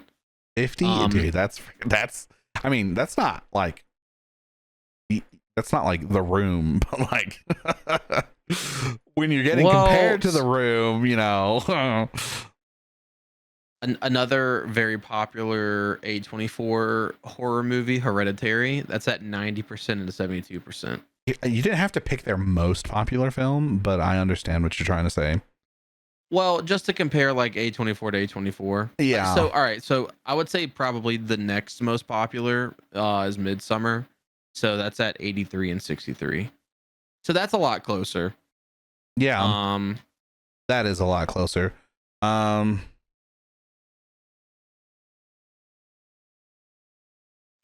But so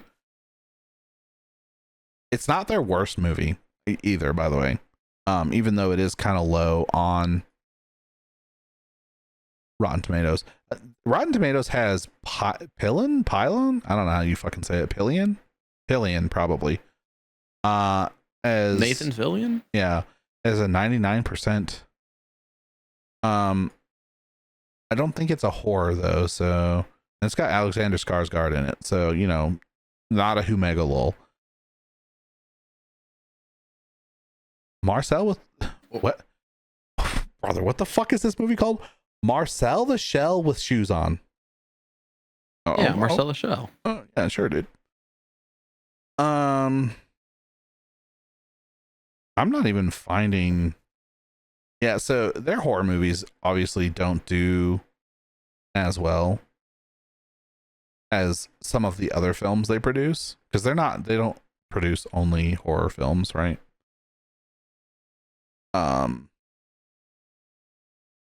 But yeah, the fact that it did so well is like profit wise. I mean, like, it didn't make a ton of money, but like the cost to what they made is, I don't know, I would say that's astronomical even. Yeah, well, and that's just the thing with horror movies. I think horror movies just bring people in.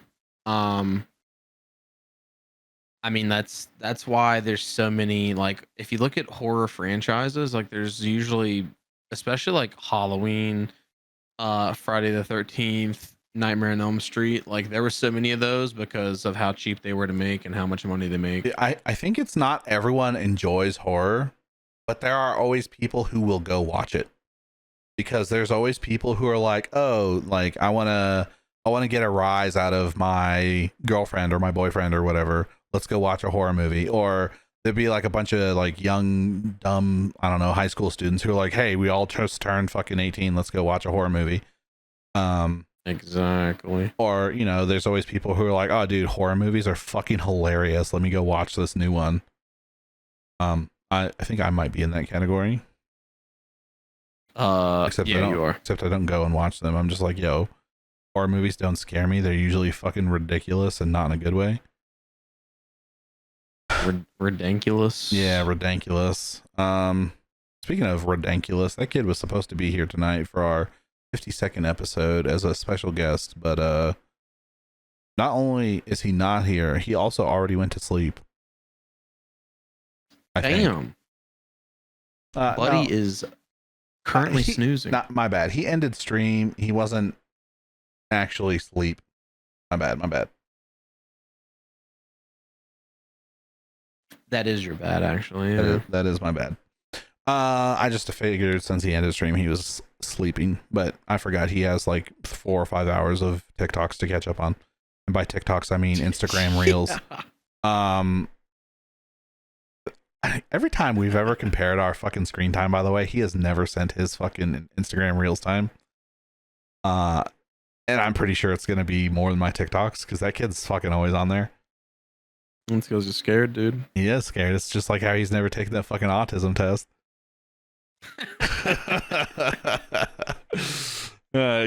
Kid always wants to see our cards, but is never willing to show his. Oh man.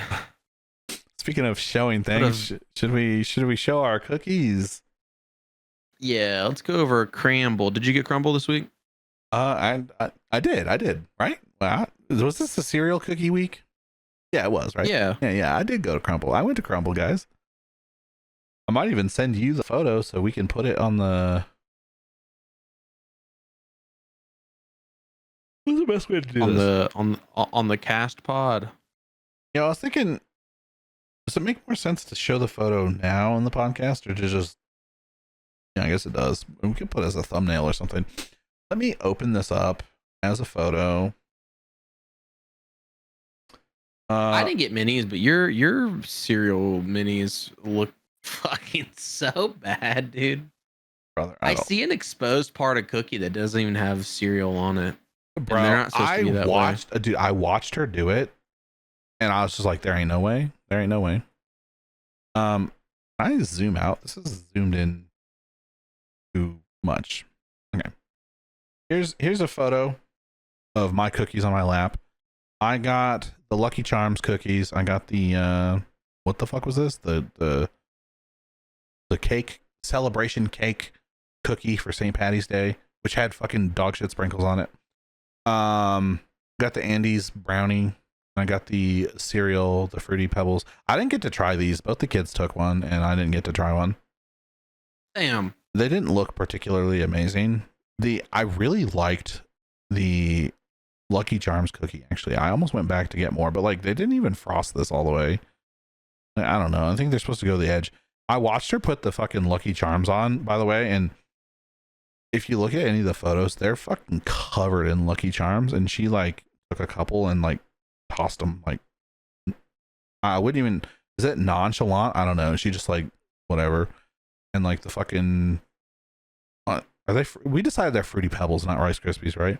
Fruity Pebbles, she just like also same thing, like salt bathed them. Are you ordering on the kiosk or are you ordering online? I order online. Also, she didn't show me the cookies because she knew that if she had showed them to me, I'd be like, what the fuck is this bullshit? So you're mentioning like seeing them like fucking dress your cookies up. That's kind of wild to me because like when I order online, like you check in, and I usually like check in from the parking lot and like walk in. Yeah, that's what I do. Um, and they like fucking are grabbing the already made cookies and putting them in a box when you check in Oh, at my store. the cookies were made, they just weren't dressed. The box for the cookies wasn't even made either. I don't know if that's a thing your store does, but I walked in, I had already checked in, I walked in, I'm standing there, and she confirmed, she's like, hey, are you picking up cookies under this name? And I was like, yes. And she's like, cool. And she walks over and she gets a box from under the cabinet and then walks back over and she's like folding the box together. And then she starts putting the cookies in it and then like throws the shit on there. And then it's just like, here. And she didn't even like show them to me or anything. She just like, here, and handed them to me. And I was like, oh, thanks. And she's like, have a good day. Yeah, your store's severely understaffed. I think that's the issue. I don't know if it's understaffed or it's just the people who live in this state or both. It's not everywhere. Both is my personal favorite. It's not everywhere that the customer service is ass, but it's not everywhere.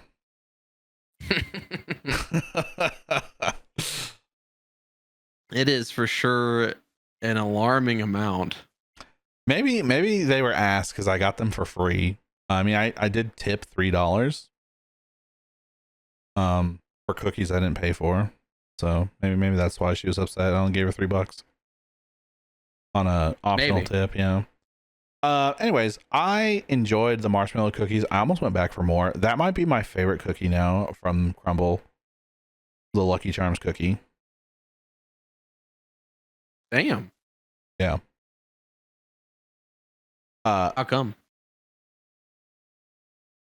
Because it's delicious. The Lucky Charms taste Lucky Charms-y. Would you say it is magically delicious? No, perchance? no, I would not. But the actual cookie was pretty good. And then the mallow cream, whatever the fuck the bullshit that was also pretty good. And the last time I had anything marshmallow flavored was that protein powder, and I could taste the like milk protein, the like I could taste the protein part of the protein powder that the flavor is supposed to mask. And that was disgusting. If you want, so to I can show you some marshmallow cream. I would prefer that you don't show me nor our audience. They also would not prefer. Don't speak for them. In this instance, I shall. Except for Daniel. If Daniel's listening, he definitely wants to see. You can show him in private. He's already seen it. Show your privates in private, in fact. Yeah, he's already seen it. Yeah, what did you get? You went, right? And what did you think? What did you think of this week's cookies? Did you enjoy them? Did you hate them? Did you cream on them? Exclusively got brownies and cereal cookies. Oh. Yeah, I fucking that brownie was really fucking good, and the cereal cookie is also like one of my favorites. So damn, the two I didn't get to try. I gave my mom the brownie one. That was a little brain of you. It was. The celebration cookie I did not appreciate at all. Celebration cake cookie, not a fan. What you should do, you should get cookies with your kids, and y'all fucking like cut pieces off and like try them all. Yeah, we should probably do that, but that's a lot of sugar for them. I don't want no diabetes children running around. They already don't pick up their fucking trash. I don't need them to be fucking taking insulin shots or anything. Well, yeah. So you're giving them a whole cookie, right? A whole mini, sure. I don't. Well, yeah. When I get full size cookies, I don't get Oh, you meant cut the minis? I thought you meant whole cookies. When I get them whole cookies, I only let them eat a quarter a day.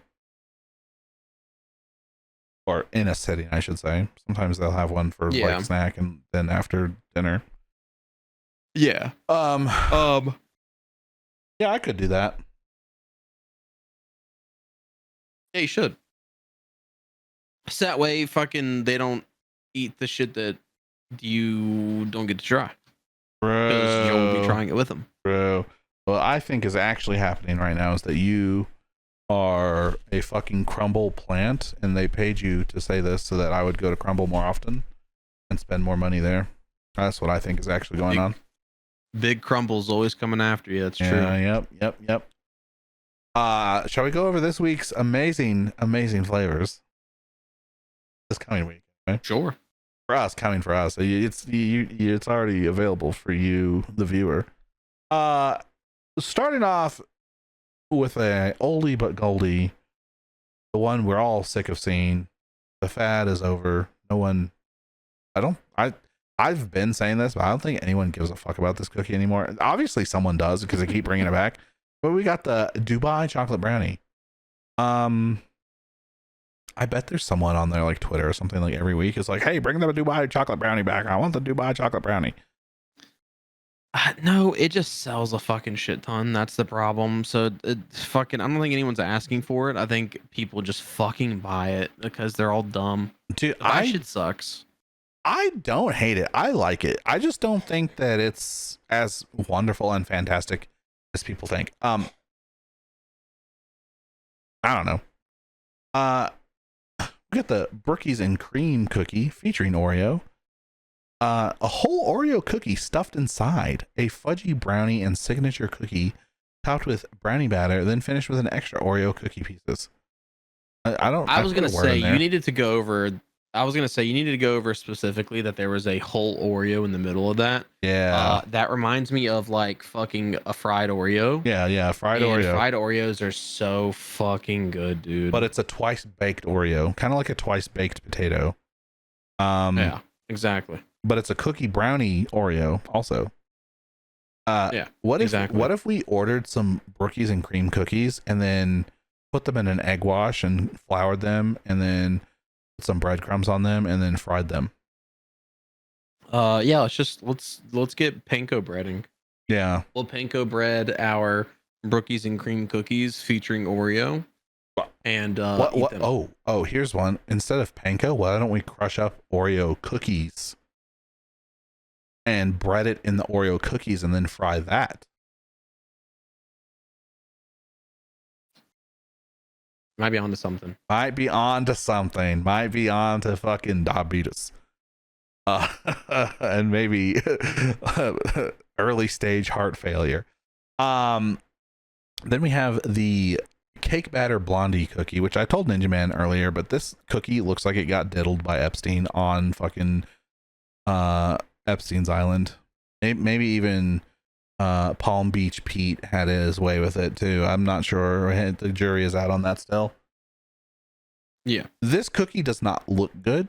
And yes, it's the sprinkles, but it just doesn't look tasty at all. And it looks like I'm telling you, it looks like it was molested.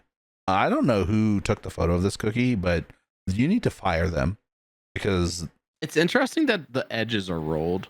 Yeah, why? Dude, I hate everything about this cookie. A smooth cake batter cookie packed with extra white drops.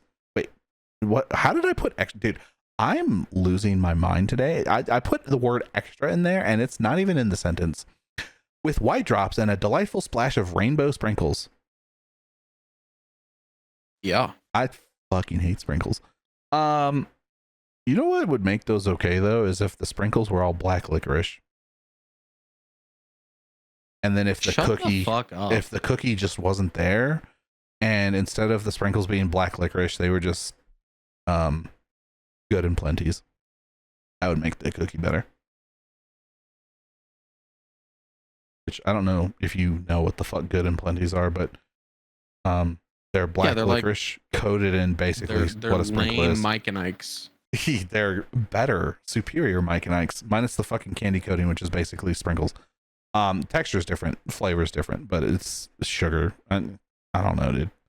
And rounding it off with a carrot cake cookie, a spiced carrot cake swirled with cream cheese frosting and a crunch of pecan garnish. Pecan. I always, my whole life, have been saying pecan. It's pecans. And no one ever knows what the fuck I'm saying, so I've started saying pecan. And people do know what I'm saying. They do know. Yeah, which I feel like pecan is common enough that people should know what I'm saying, but they just don't. So pecan it is. It's pecan. I don't. And we've been over this. The cream cheese frosting is kind of like meh. But it says it's a spiced carrot cake. This is not a fucking cake, nor is it a carrot, nor is it a carrot cake. I don't I don't know why it's worded like that. It's a carrot cake cookie. Do you think if you ate that cookie, would it help with eyesight or no?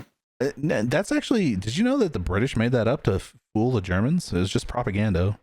It was informational warfare. Hell yeah. To cause a carrot shortage. It's history with Keats, dude. Carrots aren't actually, I mean, they technically are in a way good for your eyes. However, they don't make your vision better. The British were saying they give you like night vision, and that's why they're hitting so many domes in the fucking nighttime. Fucking night vision's crazy. It's just fucking put your carrots down. It's fucking nods, but it's just carrots. Yeah, dude, I don't know. Why are pecans normally in carrot cake? Because I don't think they are. I don't even think they're on top of carrot cake usually. Am I crazy? Yeah, no carrot cake I've ever had. I have had carrot cake with nuts in the cake, and I did not appreciate that. And no one warned me there were going to be nuts in the cake.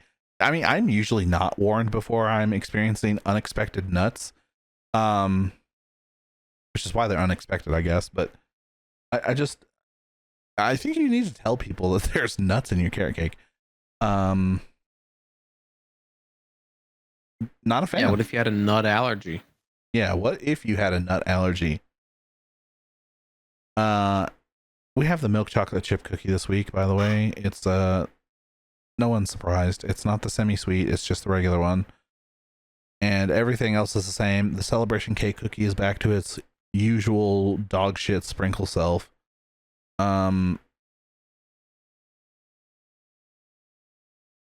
kept trying to see the thins, but there's this weird pre-order your Easter bundle thing, and it won't show me the thins. Ninjahitman was saying he thinks they're snickerdoodles. I think if you go to order and you pick Thursday, it'll show you. Let's try that. I confirmed it was snickerdoodle. I don't know why the video's not working properly. I don't know, for you. I went to the website after you were saying that, and it was fine. I'm gonna click order. We're gonna do a pickup. We're gonna just pick this one in Texas. We're going to change it for Thursday at 9 a.m. We'll do a single. And look at that. Snickerdoodle cookie thins. Wow. What a concept. How far in the future can you see using this trick? Oh, we can go all the way into April. Let's check April. What can we see in April? Dubai chocolate sandwich cookie, blueberry muffin cookie, raspberry lemonade chilled cookie, Snickers peanut butter cookie. Wow. Obviously this is so far in the future that subject to change. I did, however, pull up, since you can since you can pre-order your Easter bundle. Oh, the video is playing now. Since you can pre-order your Easter bundle, I pulled that up. So if you're wondering what is available for Easter, there is the Dubai Nest Dirt Cake Cup. More on that next week, I guess. Strawberries and cream cookie, chilled. Carrot cake, an actual carrot cake, because bunnies like carrots, I guess. So Easter, chilled. Spring M&M's cookie. There's an Easter sugar cookie, which is chilled, and I don't know if the celebration cake cookie is going to be different or not. What is this? Is this Easter sugar cookie? This is just the same sugar cookie, but it's chilled now. I don't know what they're doing, because I don't think the regular sugar cookie is chilled. Is that correct? Or am I crazy? I think you're crazy. Okay. So the pink sugar cookie is normally chilled? Yeah, I think so. Oh, well, my bad then. I just thought it was interesting that a Mormon company is doing Easter cookies. I know Easter is also like a secular holiday that has bunnies and all that, but it is at its core a Christian holiday. So I just thought it was funny that a Mormon, I mean, I guess some Mormons say that they are Christian. I don't know. I'm not here to have a theological debate, especially when we're talking about cookies, but I just thought it was interesting. We can get real controversial though if you want. Like that guy earlier. I saw someone earlier who commented on TikTok who said that he doesn't know which is worse, British food or American food. Yes. Leave your thoughts in the comments. Don't forget to hit the like button and subscribe and all that other shit that people say on YouTube videos. Yeah, do you think if we say that at the beginning of every YouTube video, of every podcast episode, that we would get pushed in the algorithm harder? Because YouTube enjoys when people say that. Did you know that? I did not. Yeah, maybe their AI will sweep and catch that we're like, hey, like the video, subscribe, all that. Click the notification bell. That's the one they say. Leave a comment. Exactly. Yeah, we got to start saying all that stuff. We got to start doing like the YouTuber voice too. It's like the only way I can imitate it is if it's like Ollie A, where he's like, "What's up, guys? Ollie A here." Don't forget to hit the like button. Is he still making videos? I haven't watched this shit in a long time. I've never watched it. That's the craziest part, is I've never watched that kid. But I used to have his intro sound on the fucking Go XLR. But did he get big on Fortnite, or was he big before that? Ali A, he was big from like COD. Was he? Oh shit. Damn.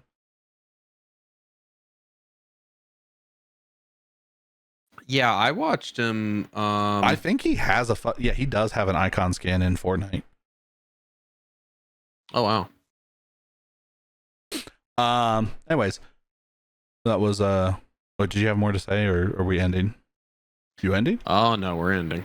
Oh, what about edging? Oh well, free games. Oh shit. See, that's a good thing I asked you. True.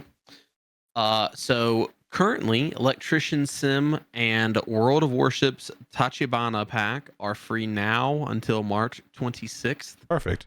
And starting on the 26th until April 2nd, Haven Dock and Hyper Echelon will be free. So there you go. There's the free games. Yeah. Now we can end. Not quite. You just reminded me of something. Landfall has traditionally, not always, but they have traditionally in the past made a game for April Fools which was free. Oh shit. True. They have not done it since 2024. So they just missed last year. But in 2024 they released content warning. They did not do one last year. So I don't know if they're no longer doing it or not. But they had other games like Nightfall, and they had games like, what was the other one? Nightfall, Totally Accurate Battlegrounds. I think that was the first one they did. But a lot of their games they've had free. And Total Accurate Battle Simulator as well. Yeah. The tabs, yeah. And they've had April Fool's games for free on April Fools.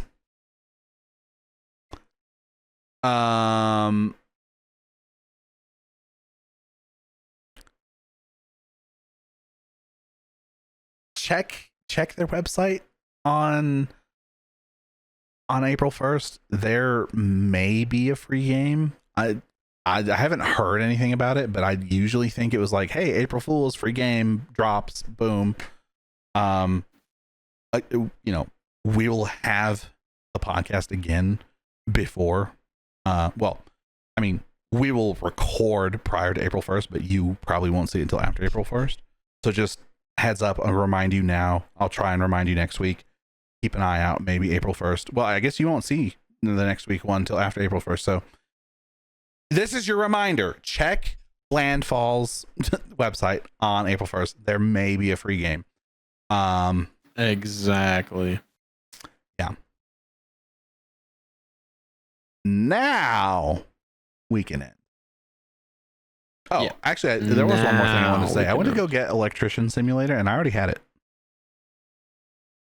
Same. Oh, okay. So it's been free before. All right. All right. Yeah. Episode 52 of between this guy and that guy, rock and a bald You're- spot. Sure is.